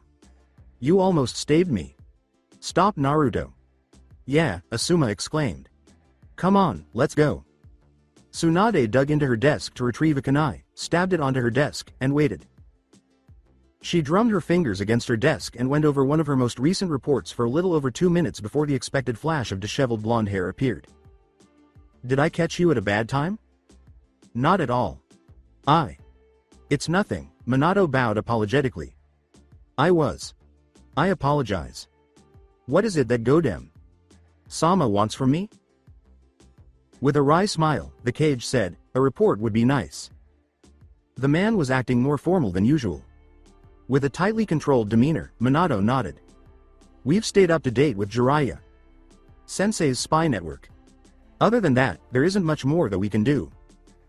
Their leader is unwilling to compromise. We have already thoroughly scouted and mapped a 200-kilometer radius around their main city, as I previously reported." Tsunade played with a paper scroll. "What is Jiraiya going to do?" "His desire is to wait forever. He believes that Nagato's resolve will eventually waver." "What are your thoughts?" "I think we've wasted enough time aimlessly exploring their boundaries. I think we should go undercover in the city to locate and speak with his pupil." "You ought to have done that a long time ago," Tsunade grinned. "But the citizens' lives would be put at stake.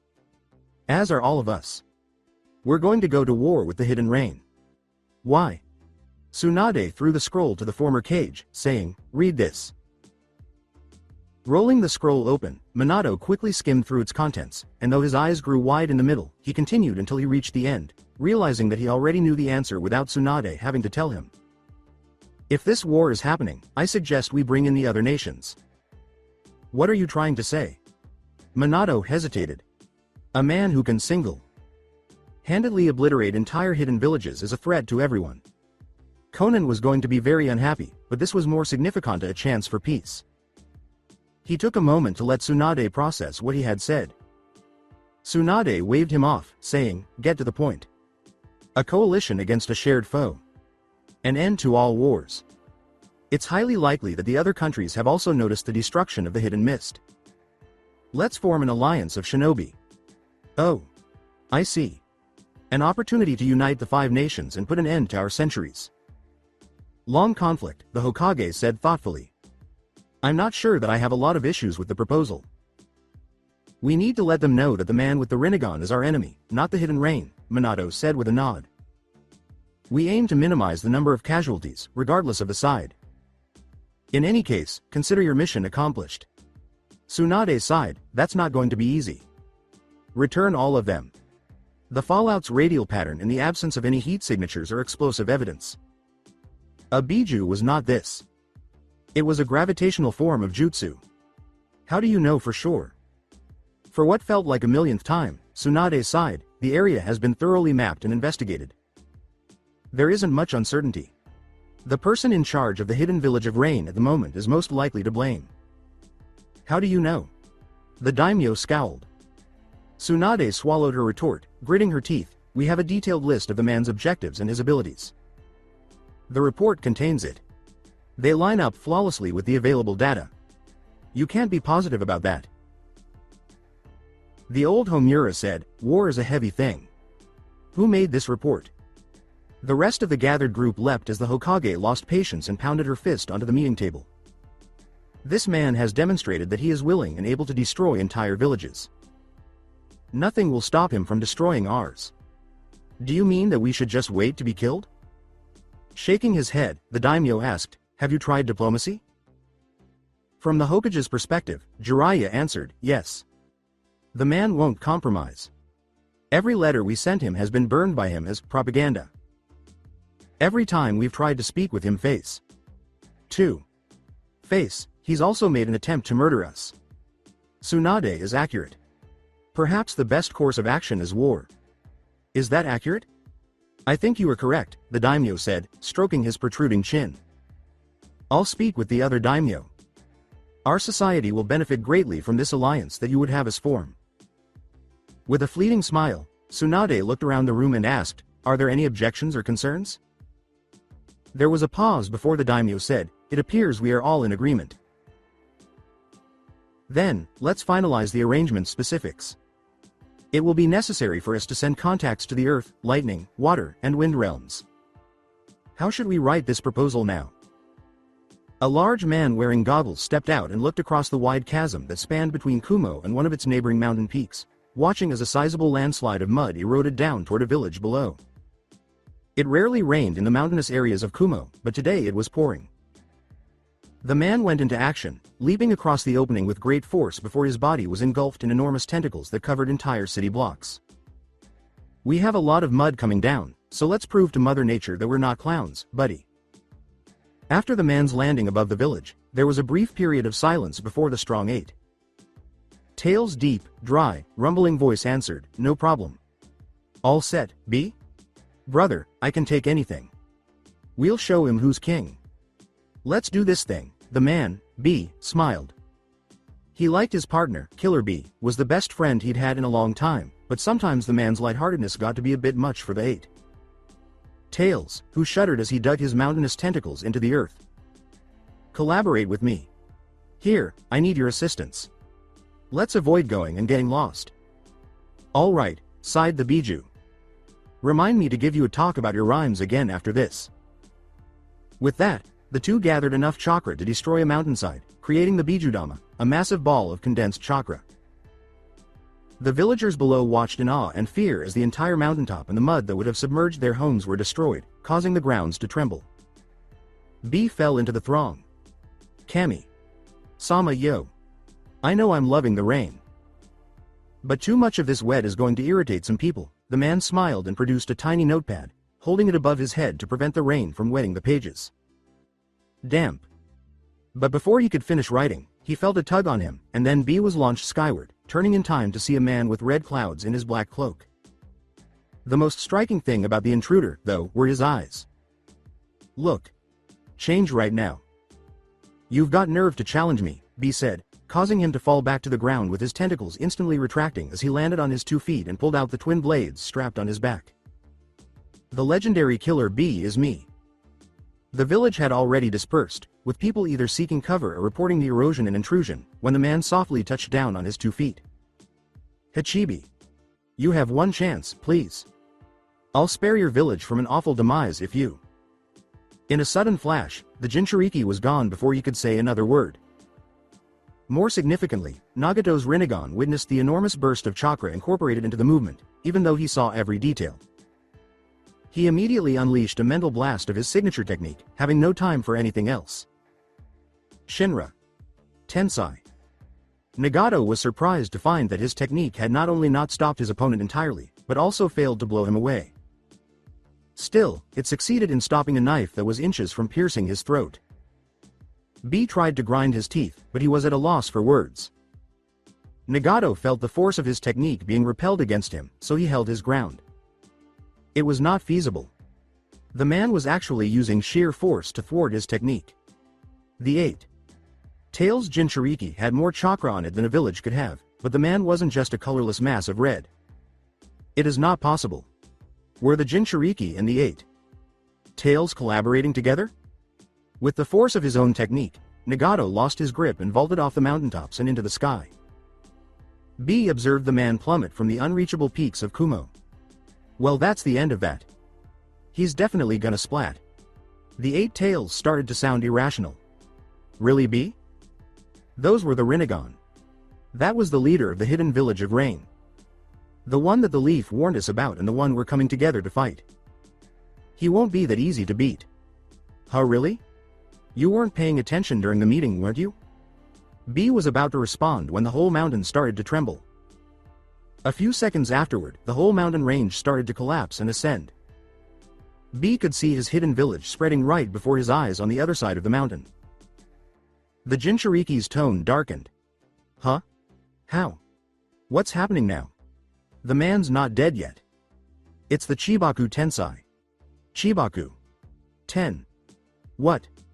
Chibaku Tensai. It's father's technique. You have a father? With a loose tongue, the 8 Tails silently cursed.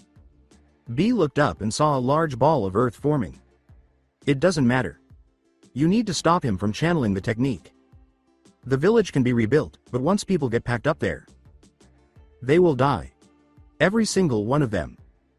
B said nothing more, allowing the 8 Tails' complete form to emerge, but it was already too late. They were already being drawn up by the technique. Gyuki avoided answering his cantainer's query. Since we can't move, we'll have to fire a Bijudama at him. We can sense where he is down below. He'll be forced to stop. B gave it some thought and became depressed. If his partner is correct, it was the only option, even though it would kill a lot of people in the process. While preparing the most lethal weapon that Shinobi had ever encountered, the Jinchuriki muttered an apology under his breath. I'm sorry. Much to their astonishment and delight, the force of gravity abruptly ceased, and the spherical ball suspended in the sky started to disintegrate. They didn't require justification. They sensed her presence. Along with 2 others, Kumo's other Jinchuriki had come through to save the day. B smiled happily, relieved. Let's go, let's go. We need to help the sexy Yugito. B. The 8 Tails withdrew with a resigned sigh, retreating once more inside the seal. You'd better hurry. Matabi. Even the Raikage are no match for this man who wields the sage's powers. Yi. B exclaimed as she dashed to the mountain's edge, glanced, and leapt. I hope he's prepared, cuz he's gonna be facing the full wrath of the mighty Killer B and his partner the great Lord Hachibi. Omui silently knelt, if one could call it that, racing around behind one of the stalactites protruding from the cavern's ceiling. After all, he was hanging by nothing but the chakra at his feet, upside down. Something roared far away, from somewhere far deeper inside this vast cave beneath Kumo's many mountains, and it made Omui's very being shudder. Imagine if they dug too far. What if they set off a volcanic trigger spot of some sort? She might accidentally step on a magma vein if she wasn't careful. Pressurized air pockets may exist for years or even millions of years. What would happen if they cracked one of these pockets' covers? Magma was going to swallow Kumo. The fall of Kumo will be remembered by historians as a natural tragedy and a locational error. They were going to end up dead. Yugito could wipe out the village if she didn't walk carefully. He needed to alert her. He would break this training protocol if it meant stopping the village's destruction. A second roar echoed into the cave. It was nearer. This time, much closer. He was only going to get one shot. Omui raised his hands in the universal sign of surrender, sheathed his sword, and began to step outside. A fist tightened around his shoulders. Omui. What are you doing? We need to stop this training exercise. Yugito's going to hit a magma pocket and cause a volcanic reaction that will destroy our entire village and everyone along with it. We need to surrender now. We're too deep underground. The man tried desperately to free himself from his partner's iron grip but was unsuccessful. His next grumble was muffled by another growl. The massive two. Tail's heavy footsteps reverberated louder and louder in their ears. Seizing the opportunity, Karui hauled her partner deeper into the cave. This is no time for you to be an idiot. I don't know about you, but I'm not about to lose and be called a coward who couldn't even complete a stupid training exercise. But the volcanoes. There are no stupid volcanoes down here. We don't have volcanoes in Kumo, remember? The cavern's noise abruptly stopped. The two. Tail's stifling presence disappeared, and everything quieted down except for the two Kumo shinobi's heavy breathing, which they quickly choked out. Karui nodded as Omoi gestured up into a tiny crack in the ceiling. The two jammed themselves into the narrow opening. Although Yugito had removed her from view, she was still subterranean. The man and the woman, cloaked in complete darkness and hiding in their small, enclosed space, were overcome with a chilling sense of fear and anticipation. No light could be risked. Yugito's life was simple. The brilliant blue flames of the Biju surrounded her as she underwent her transformation. The Jinchuriki was not using her chakra sensing powers, but her senses were still renowned for being extraordinarily keen. Omoi's heart felt icy. What if they were unable to escape? What if Yugito had abandoned them to find their way through the caves on their own? They could certainly dig themselves out, but what if they set off a fission that sank their village as a whole? What if? Karui silenced Omoi's whisper by covering his mouth with a slap. But her palm clap into his face rang loudly through the cavern complex and out of their hole. In a moment of comprehension, both shinobi froze, then peered out the opening in their hiding place. Directly above the opening they had slithered through was a single glowing eye encircled by flares of blue flames. The tiny opening in the cave ceiling was illuminated by the flames. Before a massive claw smashed into the hole, crushing the surrounding rock and widening the entrance, Karui had time to choke out the words, "Oh fuck." Karui used her hands to stop the cat's paw while Omoi channeled a steady stream of chakra through his blade. The woman, barely able to resist the reckless paw of acidic chakra pressed against her palms, hissed in pain. Her strength, though much praised, was minuscule compared to that of the Jinchuriki. Karui deflected the flaming paw at the same moment that Omoi shot through the enlarged opening and headed directly for the two. Tail's neck. Retaliating sharply, Yugito batted Omoi to the other side of the cave chamber with her other paw. The Jinchuriki's paw had just completed its arc when Karui leapt out and reached for the bell that dangled from a tiny pouch on Yugito's collar. Gotcha. The Biju leapt with a sudden burst of speed, only moments after dropping the pouch. Using the ceiling as a platform, Yugito launched herself downward, tensed her legs against the cave floor, and then shot back up, snatching the startled Karui, who was still hovering from her earlier move, and putting him in her mouth. This was the last time Omoi, whom she had been watching since she had pushed him out of her field of vision, attempted to reach the bell. Yugito pinned the man to the ceiling with a single swipe of her paw. With a devilish smile, the cat ingested the final fighter. It spat 3 humans onto the ground in a tumble of gooey fur moments later. Then the Biju's whole form disappeared along with the fiery chakra aura. A woman with short blonde hair and comparatively smaller stature stood in its place. She produced a tiny lantern and lit it, illuminating the surroundings. Omoi pulled himself free from the ball of fur that had entangled him. Samui, his team leader, followed suit to his side. Carefully tending to her palm, Karui ignored the gooey liquid all around her. Yugito reached for her collar, pulling out the pouch that was fastened to it. You did well. Omoi. Karui. Your teamwork is impressive. If I had been any other target, it's not unlikely that you'd have succeeded. But you did not, and I will be keeping this for another day. Yeah. You're super strong and all. But did you have to swallow us? Karui grumbled. It's not like we enjoy being in your mouth. With a string of saliva streaming down his arm, Omui nodded in agreement. Although it's not that it wouldn't be nice under other circumstances. Karui turned to face her partner angrily. What the hell does that mean?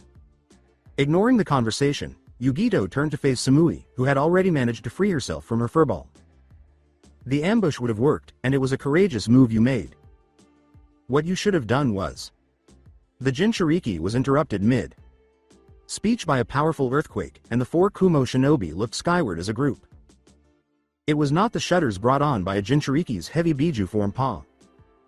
This one was much more widespread and remained the same throughout the cavern. The first to speak was Omoi. Oh man. I knew we would hit one of the volcano pockets. We're doomed. Samui rejected the idea. There are no pockets under Kumo, at least not at this level. We'd have to go at least another 80 kilometers down before we hit a vein. We don't even get earthquakes. Yugito gave the woman a cold stare. The village is under attack. It appears so. Yugito left Team Samui still recuperating from their last training session and slithered off without saying anything. The group glanced at each other and then started to follow the Jinchuriki. They would have to be present to defend the village in the event of an attack. With all the speed she could muster, Yugito shot through the caverns and stopped as she got closer to the surface. She felt the earth tremble beneath her feet. During the Team Samui exercise, she had trained herself to use only her 5 senses, but now she was free to use them as she pleased. Shutting her eyes, the Jinchuriki reached out with her senses, stumbling almost instantly upon the epicenter of the seismic activity. She was taken aback when she noticed that several villagers' signatures, including killer bees, were floating in midair. As they vanished from her perception, they were all pulled in the same direction. And above her stood the man who was in charge. She was fairly certain that she recognized him. Information about the leader of the Hidden Rain had not escaped the notice of the Hidden Leaf. He was employing what she assumed to be the same method as the one that was allegedly used to wipe out the Hidden Mist. Yugito suddenly opened his eyes. Already, 2 squads had come and were soundly defeated. She had to act quickly to prevent more deaths. She also benefited from being unprepared. Since the man was immune to ninjutsu, a physical attack would be required. She was going to get one chance to land a mortal blow. Instantly, all of these ideas raced through her head. At this very moment, Samui materialized behind her. What's happening? In response, the Jinchuriki said, it's only one man, but he is powerful.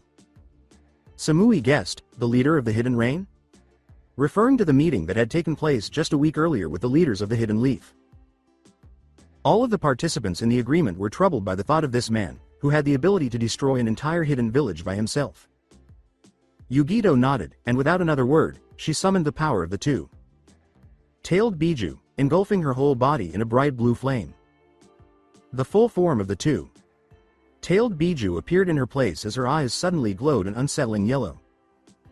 The huge cat leapt to the ceiling and started to claw its way upward. Samui hefted her tanto silently and trailed behind the Jinchuriki. When Samui and Omui arrived a short while later, they were met with a massive opening in the ceiling that led directly out into the open. The noises of a terrible battle reverberated from above, making the cavern tremble. Normal people could die from a fall from the heights of Kumo's mountains. However, a god possessing the abilities of the Sage of 6 Paths was not your typical god. Nagato reduced the weight and the force of gravity on his body to 0 with minimal effort. He decelerated as he descended through the rain, landing lightly on his feet. It seems that the 8 tails would be more difficult to control. Whatever. With focused eyes, Nagato let go of another ball, which was the Chibaku Tensai's center of gravity, and launched it into the air. He would ensure that the 8 tails was captured in the method this time. A group of Kumo Nin approached from a distance of slightly more than a kilometer, their every step being tracked by the rain. As they arrived, they launched their silent attack. Nagato spun around and parried the initial barrage of projectiles aimed at him with a simple flick of his wrists. Through the rain, one of the attacking shinobi moved more quickly than the others, gaining enough distance to unleash a devastating lightning. Release technique. The words, Daburu Panza, escaped the man's lips, and Nagato heard them whispered. The man lanced chakra lightning toward his body and vanished, and ninjutsu, the primary weapon of many shinobi, was completely ineffective against his Preta path, which absorbed all forms of chakra. A portion of the Chibaku Tensai's power was channeled onto the body of one of his more powerful attackers, making him the center of gravity before the man could properly react to the failure of his attack. The man was hit by a hail of falling rocks, and was instantly crushed to death. Meanwhile, several other shinobi had managed to get within striking distance of him. Nagato gave a little cry of exertion in the wood. B assailants were propelled toward the center of the Chibaku Tensai's core at a speed that would ensure their deaths upon impact. Not that the rest of the squad was doing much better. Unable to withstand the Chibaku Tensai's pull, Nagato's attackers started to float up into the air. Some of the more cunning tried in vain to bury themselves in the ground. It did them no good. The earth just rose up with them. Others fired short-range missiles that were drawn upward by gravity. Still others attempted additional ninjutsu. Disregarding the numerous cries of fear surrounding him, Nagato directed his senses upward. It was a good thing that his previous opponent was also caught in the move. The Jinchuriki of the Eight Tails posed the greatest threat to this attack. Nagato felt the man assume the full form of the Biju and start to prepare a Bijudama. The projectile was powerful, but it was easily susceptible to an early detonation through premature impact on other physical objects, or so his experience of capturing the 3 tailed, 4 tailed, 5 tailed, and 6 tailed Biju had left him with. Still, he wasn't concerned, because as long as his technique held, the entire landscape and surrounding mountains were his to use however he pleased. For a moment, he wondered how a Biju would fare against its own projectile, but the hidden leaf had become far more of a problem than he'd imagined, and the moment his spies had learned of this war alliance was the moment he knew he was going to have to strike. Kill the enemy before they have a chance to kill you by preempting them. The earth trembled as it bent to Nagato's will. His technique obscured his awareness of the trembling beneath his feet. A massive paw of blue flames shot out of the earth, engulfing the Rinnegan. User in its grasp. Nagato spread his arms toward the sky, willing the very earth to be drawn toward the center of gravity that he'd created. The raindrops evaporated a few kilometers above as Yugito stomped into the open rain and blasted a searing ball of chakra. Filled flames into her paws. The massive ball of condensed earth started to fall apart several kilometers above. The flames kept engulfing her paws and the man inside of them. He was still alive and resisting her hold, but he was putting up a fight against the pressure on her paws, so Yugito slammed him hard into the mud before she could do it again before an unseen force shot her paw back, and the tiny man below gave a roar of effort and brought his palm whistling downward. At that moment, Yugito felt an insane mountain of pressure being applied to her paws. It didn't matter. They were still far short of being able to match God's power, and Nagato fought the urge to grind his teeth in frustration. He wouldn't be able to use the technique again, not for a few days at least. Samui leapt out of the hold of the 2 tails Jinchuriki had dug from underground at this exact moment, only to be sucked into the mud by the gravitational technique. "Why are you doing this?" The woman cried out in agony as she felt her bones start to crack and break under the strain. "We have nothing against you." At that moment, the Jinchuriki started to feel a creeping fear. Where was the Raikage? Where are the rest of the Kumo shinobi? They should have gotten here by now. Above, she sensed Killer Bee flying down the mountainside. At least he was still alive. Even with the incredible healing factor bestowed upon her by her Jinchuriki status, Yugito barely had time to heal before she felt several black rods stab into her paws. She immediately lost control of her chakra.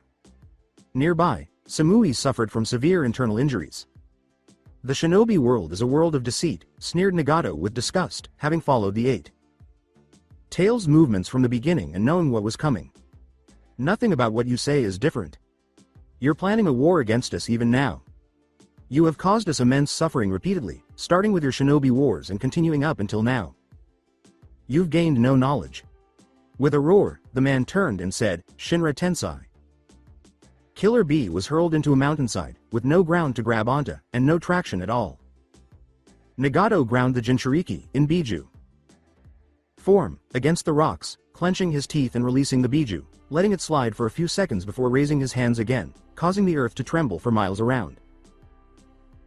Even in Biju form, Killer Bee had to cough up a string of blood from multiple internal injuries, which fortunately healed almost instantly, forcing him to use his Diva Path liberally, temporarily disabling his access to it. One of the 8 tails said, "B."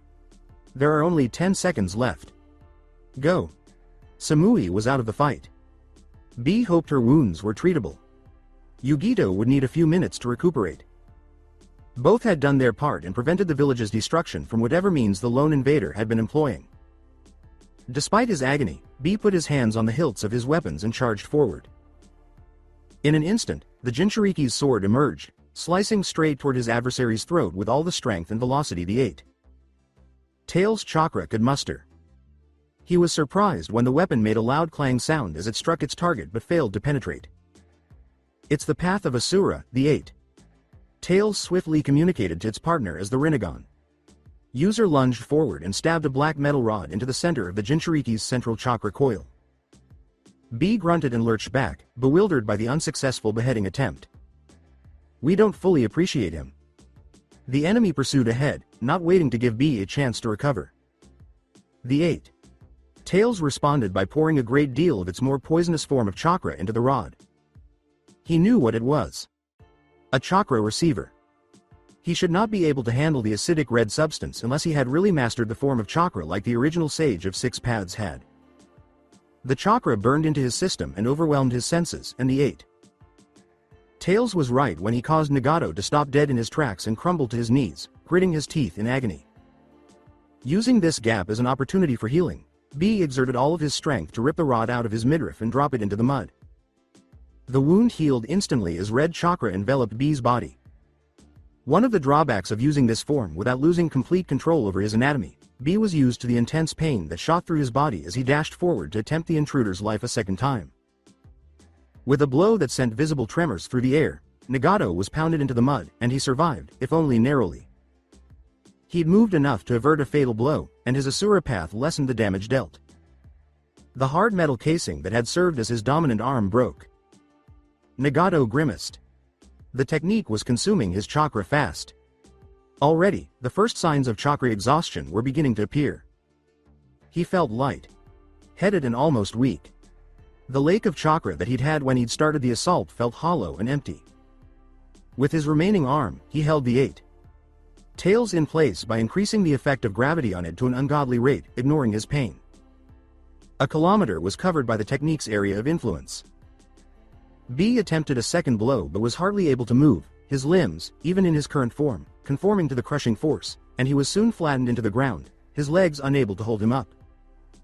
The pressure was so tight it was suffocating. An entire segment of earth in the surrounding area sank, forming a deep crevice. With a swift movement, a small piece of paper flashed into Nagato's hand, and he lightly touched Killer B's head, releasing his technique quickly. He'd used enough chakra to wipe out an entire village, compensating for the loss with the Gedu Mazo. His life expectancy had definitely dropped, but it was still worth it because the 8 Tail was the center of the gravitational technique, and even if its internal organs hadn't been reduced to mush, the seal that was now infused onto it should have neutralized its movements. In other words, it was a masterpiece of the scrap of paper and chakra ink serving as a conduit back to a larger sealing structure that filled up several caverns deep beneath the site of the former Hidden Mist village. Nagato approached the 8 Tails container and gave the man a metal rod that seemed to be on its own. The seal was made to stop movement.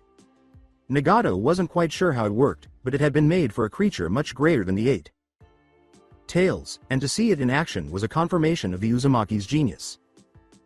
B stood motionless as a statue, as if frozen in time. Inside, the 8 Tails was similarly restrained.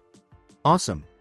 Nagato spun around to look directly into the face of the 2 Tailed Jinchuriki, which was healing her though not quickly enough from the technique that had already killed the other blonde woman lying nearby.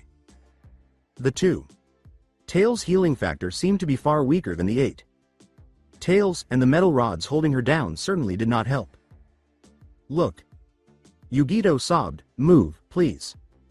Why? Why is this taking place? What is the purpose of your actions? Why do you ask? Nagato pulled some chakra from the Jinchuriki of the 8 Tails and advanced to his next target. The same question, always. It seems that you cannot fathom what has befallen your village and its inhabitants. Why was the Hidden Rain being pillaged for a war in which it had no involvement? Nagato asked in a disgusted voice.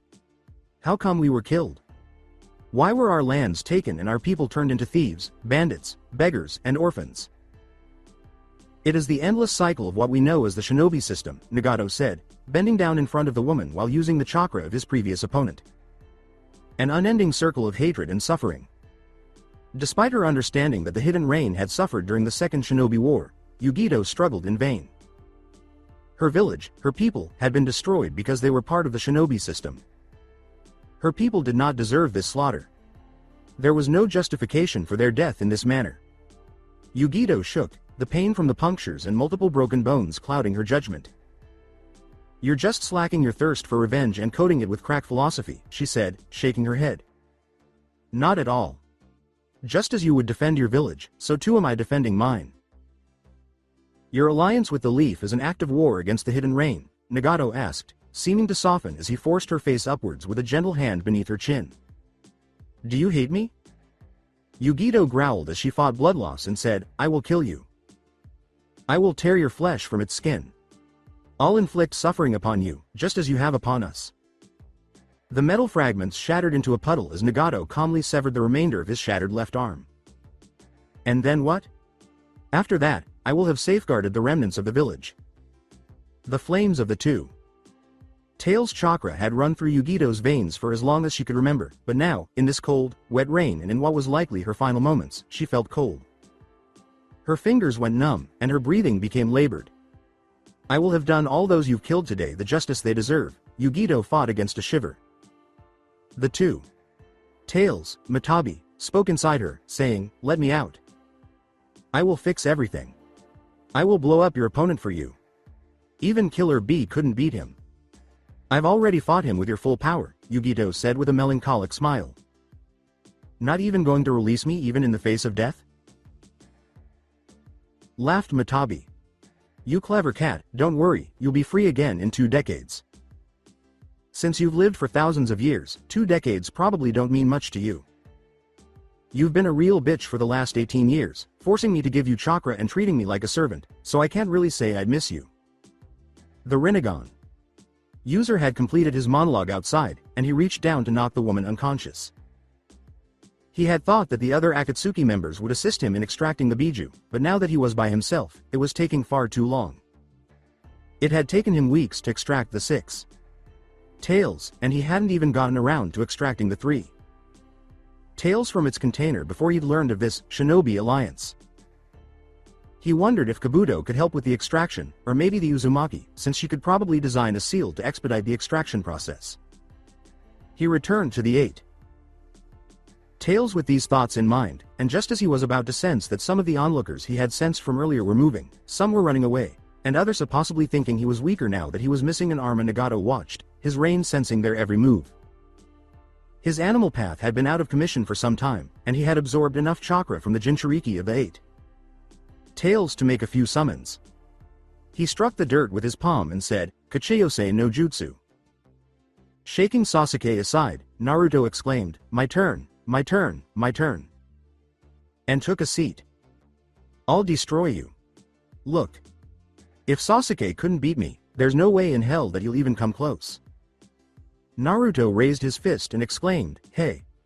What the hell are you trying to say? In a similar manner to how he'd shoved Sasuke, Sakura pushed the blonde, saying, Shikamaru is right, Naruto. You're way dumber than Sasuke. Let me try. Sasuke said, grinning almost kindly, you know. Why not let him give it a shot? Who knows? He might actually win.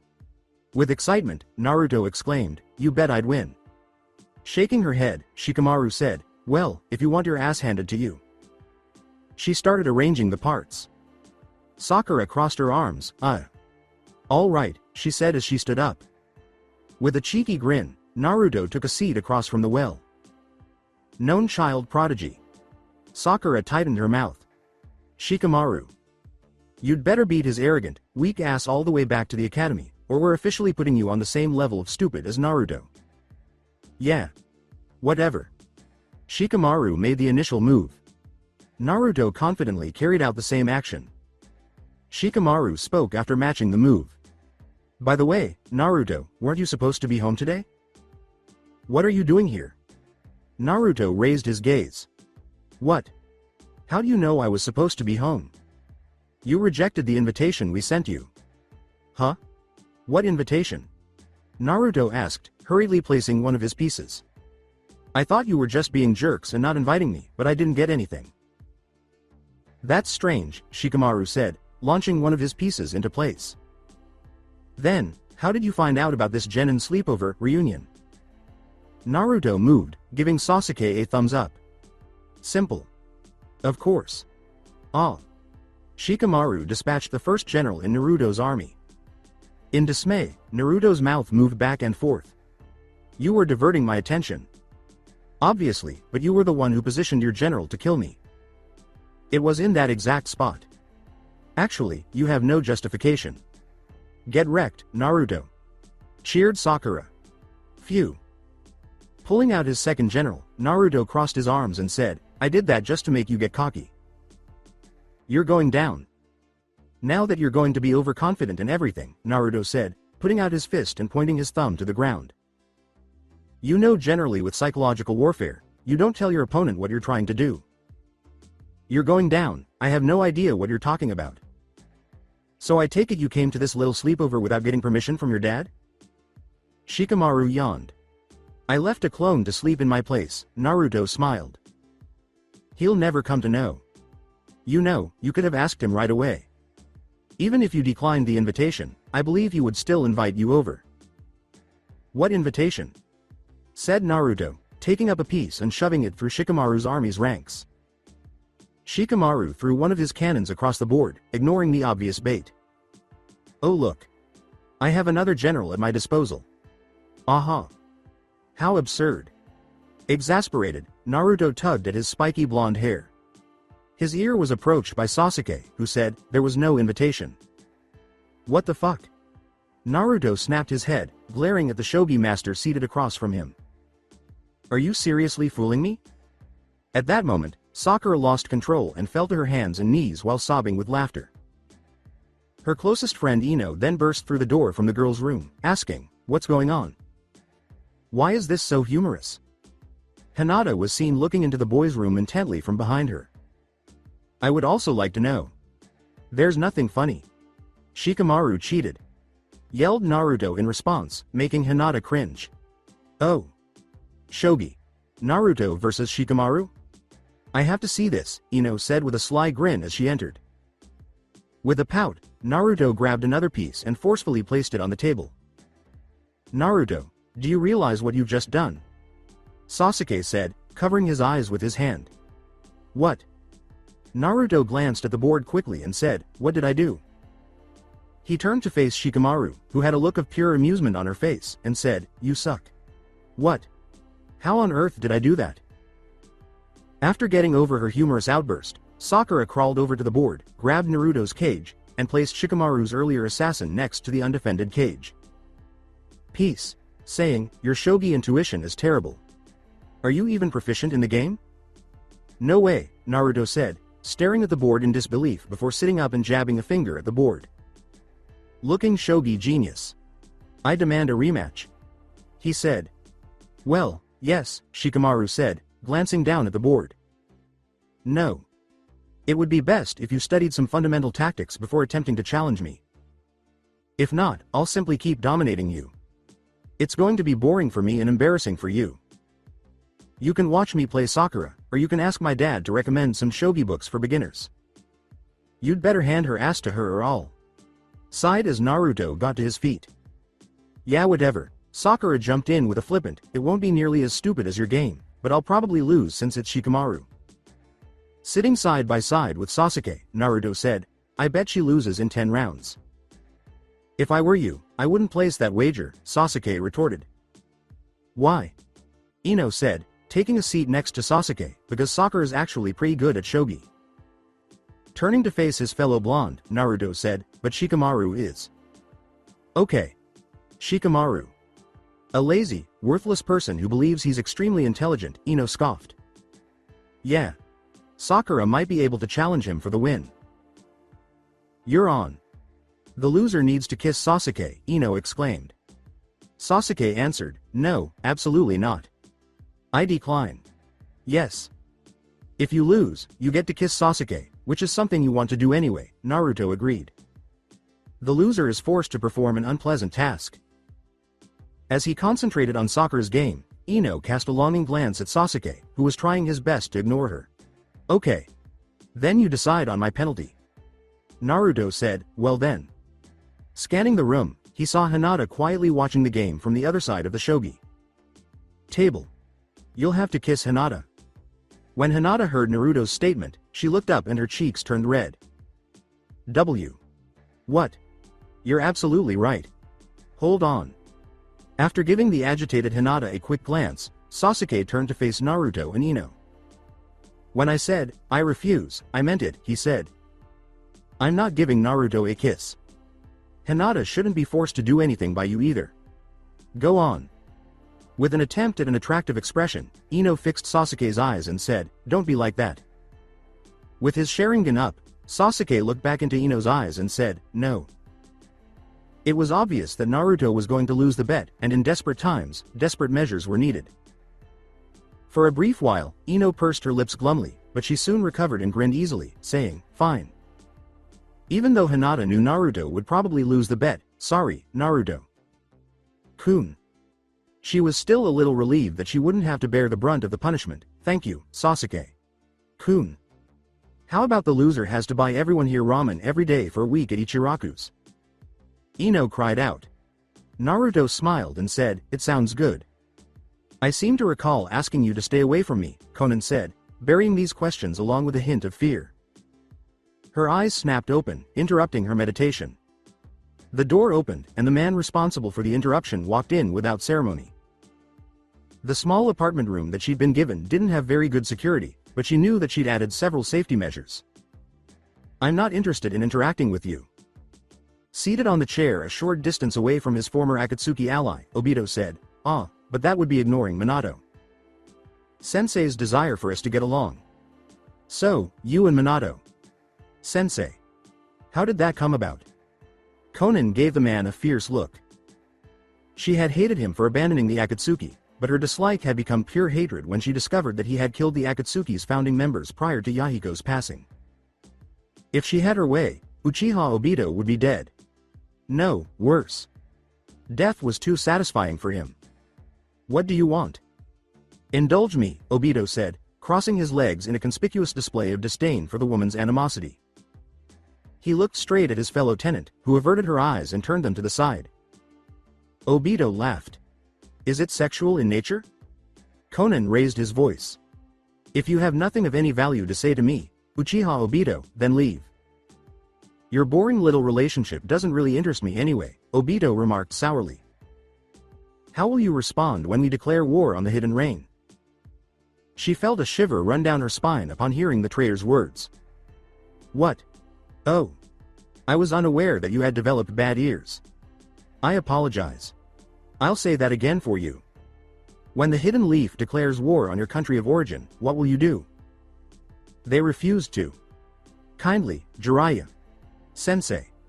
Minato. They made a pledge. Obito shook his head, yeah, to try to find a peaceful solution, but how are they going to do that when Nagato has made it quite evident that he's willing to slaughter entire villages of people?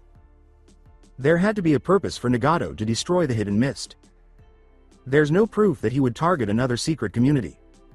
Do you truly believe that? With his implanted Sharingan blazing an unearthly red, Obito examined his former ally. You and I both know that Nagato is after the nine-tailed beasts, Obito said. I seem to remember leaving this particular three tails in the Hidden Mist. Clearly, he was chasing the three-tailed Jinchuriki that I had let go of. Without killing the villagers, he could have captured the Biju with ease. They were a threat. A danger? The mist was just coming to terms with its internal strife. They lacked the authority or motivation to pose a threat to the Hidden Rain. I'd be aware of it. For 10 years, I ruled the entire country. Konan's emotions threatened to overtake her as she angrily stared out the window, careful not to meet Obito's Sharingan. Well, maybe if the Hidden Mist had just surrendered their Biju peacefully, then. Konan said. Obito erupted in laughter. Peacefully surrendered their Biju. Do you even pay attention to what you're saying? With a sudden jerk, he avoided getting his head punctured by several projectiles. From Conan's body, a sea of paper projectiles shot out, all pointing in the direction of the Uchiha and all deadly. A dangerous turn came to Obito's voice, "You cannot defeat me." When a huge piece of wood suddenly rose out of the ground to block the attack, thousands of paper projectiles hurtled toward the Uchiha, warning, "You are a threat to the Hidden Leaf, Conan." A sudden, intense fear snapped at the woman's senses, and she tried to break free, only to discover that tendrils of wood had entangled herself around her ankles, and before she knew it, her whole body was bound. Dryly speaking from behind her was Obito's voice. "Did you think I wasn't prepared?" Conan battled, going so far as to try turning herself into paper, but she was unsuccessful. The first Hokage was known for his affinity for wood release, which he utilized to defeat the nine-tailed fox. Its ability to suppress chakras was the reason behind the creation of some of the strongest sealing methods. "I just wanted to chat, but it doesn't seem necessary right now." With not a shred of sympathy, Obito said, "I've got the information that I wanted." "You are an enemy." There was a third voice that said, "Obito, that's enough. If I were you, Minato Sensei, I would lock her up in a sealed environment until the end of the war," Obito said, casting a mournful gaze on his captive as his mentor emerged from hiding. "You would most likely disagree with the alternative." A sense of betrayal overcame Conan as she glared at the man she had believed she could trust. "You and Jiraiya Sensei promised you'd reconcile with Nagato in a peaceful way. We committed to try. We were unsuccessful. There is no peaceful resolution to this, since Nagato has killed tens of thousands of people and is not willing to negotiate." "You liar. In order to create some kind of weapon of mass destruction, you would have me give up my son in a peaceful manner and have him killed. How on earth did you think I would do that? You promised. I refuse to remain silent when my village is in danger. Isn't it the same for you as well? My people's lives are in jeopardy. It is intended for my son to be extracted and killed. I'll stop at nothing to keep them safe." After a brief silence in which each party waited for the other to respond while they considered it, Conan looked into the former Kage's eyes and began to cry before saying, in a solitary whisper, "I trusted you, Conan." Minato hesitated as Conan winced visibly, saying, "Once Nagato is dead, it's all over. There's no need to harm anyone else. All people and nations, including his own, are in danger from him. You must comprehend." Obito stood up and raised his arms, tendrils of wood filling the entire room. The prearranged seals in place, Obito dropped his arms, staring all the while into the deadened eyes of his former ally, saying, "Let's go. And you'll have all the time to think about it while under house arrest." One arm hung limp at his side. The leader of the Hidden Rain stood atop the enormous skyscraper constructed at the heart of the city, staring out at the gray sky. Jiraiya had risen again, but this time, it was not just a plea, but a warning as well. It seemed that the sentimental old man was still holding out hope that he would return to the blind, naive ideals that he had once held before Yahiko's death, and the newly formed Shinobi Alliance likely believed that their sheer strength of numbers would force him to retreat and abandon his objectives. The world didn't need Shinobi. They just brought misery and death. Once he collected the Biju, he would not only rid the world of Shinobi with their power, he would also deter anyone from ever causing pain again. The suffering he brought would set a standard. Even if he were to die, people would look at this point in history and denounce the pain that he inevitably will have caused. They will denounce him and they will denounce the system that created him. Now they have paid the price. Many more will suffer, and countless more will die, but it doesn't matter. The Shinobi system had to be destroyed. People would never understand one another until he'd succeeded. The many bouts of pointless conflicts, betrayals, and slaughter that the Shinobi system had made commonplace would no longer be deemed a viable societal norm. Thus, he would succeed. How could everyone else be so blind? As long as there were Shinobi, there will be slaughter. He and Jiraiya were at odds because Jiraiya believed that the process and the outcome were one and the same. He closed his eyes, thinking grimly, fighting with one missing arm wasn't impossible. He was still, as far as he knew, the strongest Shinobi alive. But there were risks involved in taking on an entire hidden village, the Hidden Leaf no less, with only one missing arm. He could have continued the attack using his original 6 paths of pain, dividing his powers among 6 corpse puppets, but it wouldn't be the same. If he had tried that in Kumo, his destruction of the village would have undoubtedly failed miserably, and besides, Kabuto could easily replace his arm. The pleasure the man evidently took in tricking his undead Uzumaki reincarnation was strange and unsettling, but he had his uses. Nagato balled up his last fist. Until the hidden leaf fell, the self-righteous leader of Iwa would probably cling to a sliver of hope, enough to attempt to stand against him. He would just have to crush that hope. The Tsuchikage was notorious for his stubborn fence sitting, a trait no doubt born out of the fear of getting his people involved and hurt. It was a good trait in a leader, but when faced with a domineering power that they were certainly incapable of overcoming, such a trait would inevitably lean toward appeasement. Suna would follow after Iwa bowed to him. It was without a doubt the weakest of the 5 great nations, and it was still recuperating from the death of their former kage at the hands of Orochimaru almost a year ago. Suna had never been known as the strongest of the Great Five, so he wasn't concerned. Although Kumo's death was a severe blow, the leaf's devastation would guarantee the outcome of this conflict. Please return this afternoon. It seems like you always lose your limbs. I'll have the arm and the operation ready for you then, Kabuto said, tossing his surgical knife into the air and catching it. Why is that the case? For a brief, silent moment, Nagato fixed his intense gaze on his partner. Make sure your puppet finds a solution as soon as possible. Our enemy is time. Kabuto twirled his surgical knife in a professional manner, ignoring my question. Okay. Where is she now? Checking the seal. Kabuto laughed. It'd be an understatement to say that she's in a really good mood right now. Nagato took a moment to focus on the snake man without saying anything else. Gazing back, Kabuto said, "What? First, let me speak with her. The story is still what we have talked about. You still haven't fully conquered her mentality?" No. The man turned and walked away. To put it more bluntly, the Sage of Six Path Reborn was a very unpleasant and socially awkward person. The only reason this orphan of the Second Shinobi War had any amount of support from his people was because of his overwhelming power and abilities. Kabuto gave his knife one more twirl and set it down, realizing that the man lacked almost all the qualities that made a good leader. Kushina hated this kind of leadership. She thought that people in positions of power based solely on strength would grow solitary in their position and begin to ignore the opinions and wishes of the people they rule. As a multi-agent spy under numerous regimes throughout the continent, Kabuto was the best person to understand the true meaning of those words. He had witnessed it all. Those who were afraid of losing their position of power, those who were only concerned with their own desires, those who were just uncaring, and Orochimaru. Orochimaru's vision was not to establish a throne for himself, nor was it to waste his life in pursuit of pointless pleasures. There was beauty in that singular desire, something that Kabuto had shared with his now deceased mentor. It was unfortunate that Orochimaru had to die, not in the manner that he did. Instead, he should have lived forever. Kabuto needed to think, he needed to clear his head, so he sat and kneaded his head in frustration.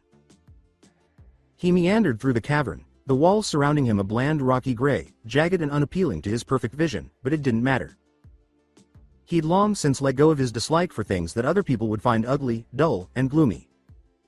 There was no point to pointless artistry. Ugliness and beauty were constructs that were subjective. What mattered was that society could exist without the same suffering that he'd experienced, a society of peace.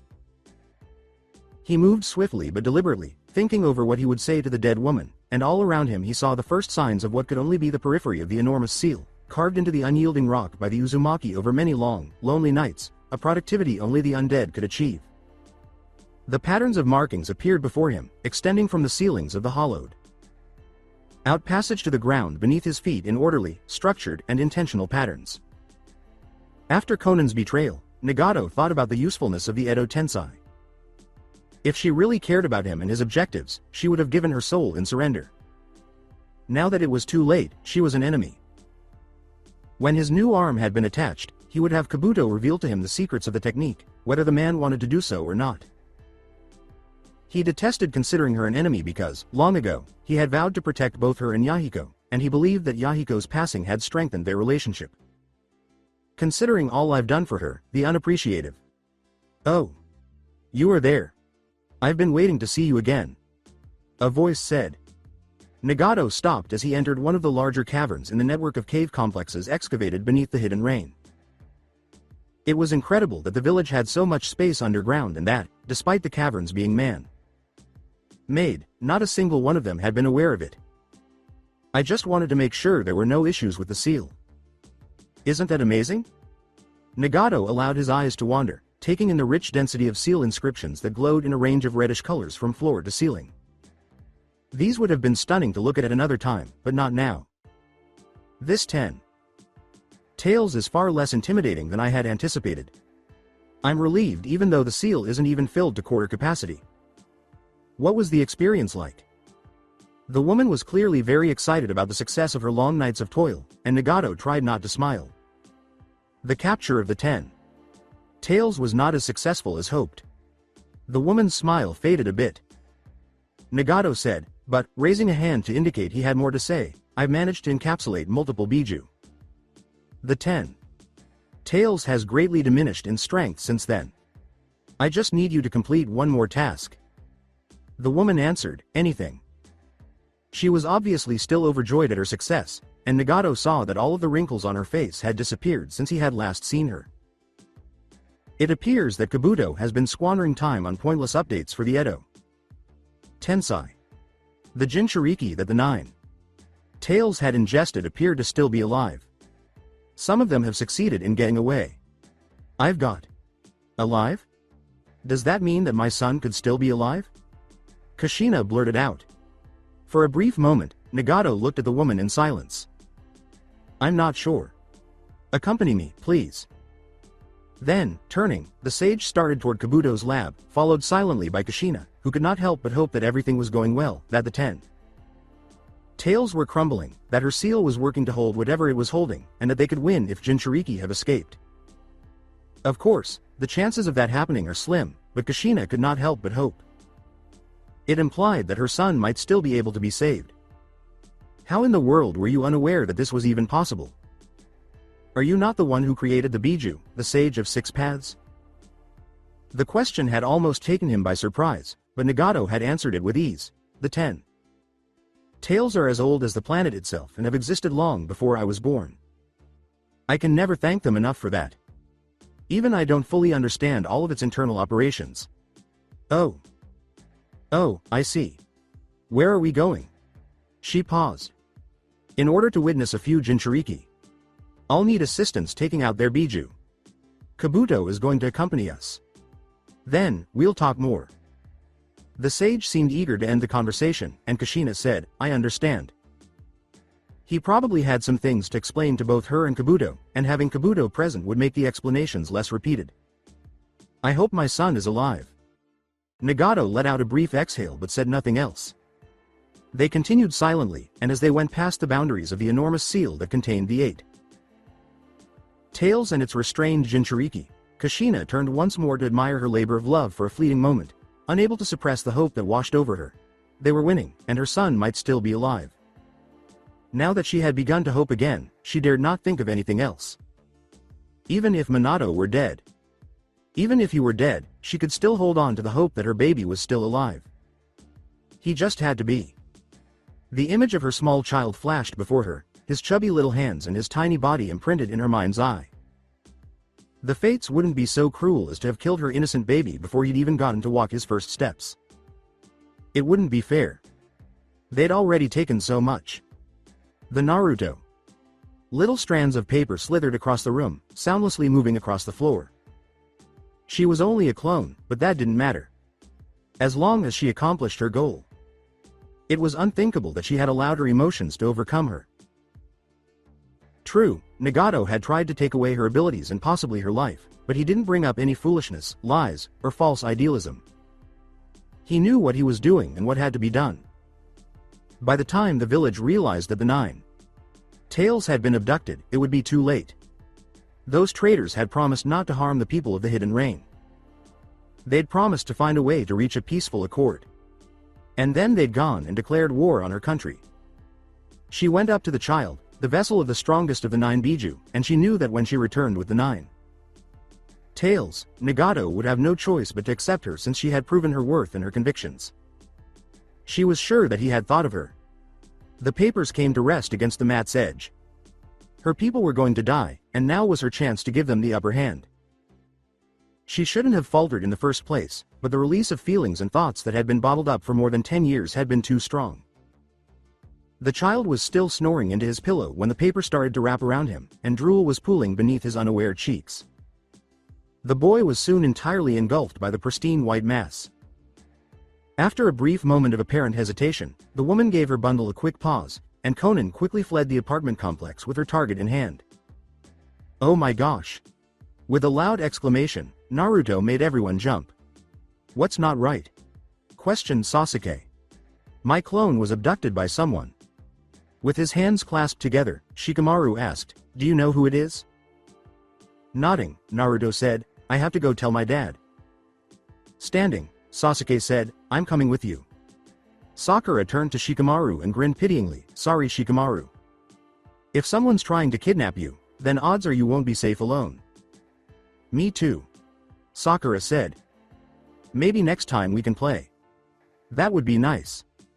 Shikamaru acknowledged the gravity of the situation, despite his slight disappointment.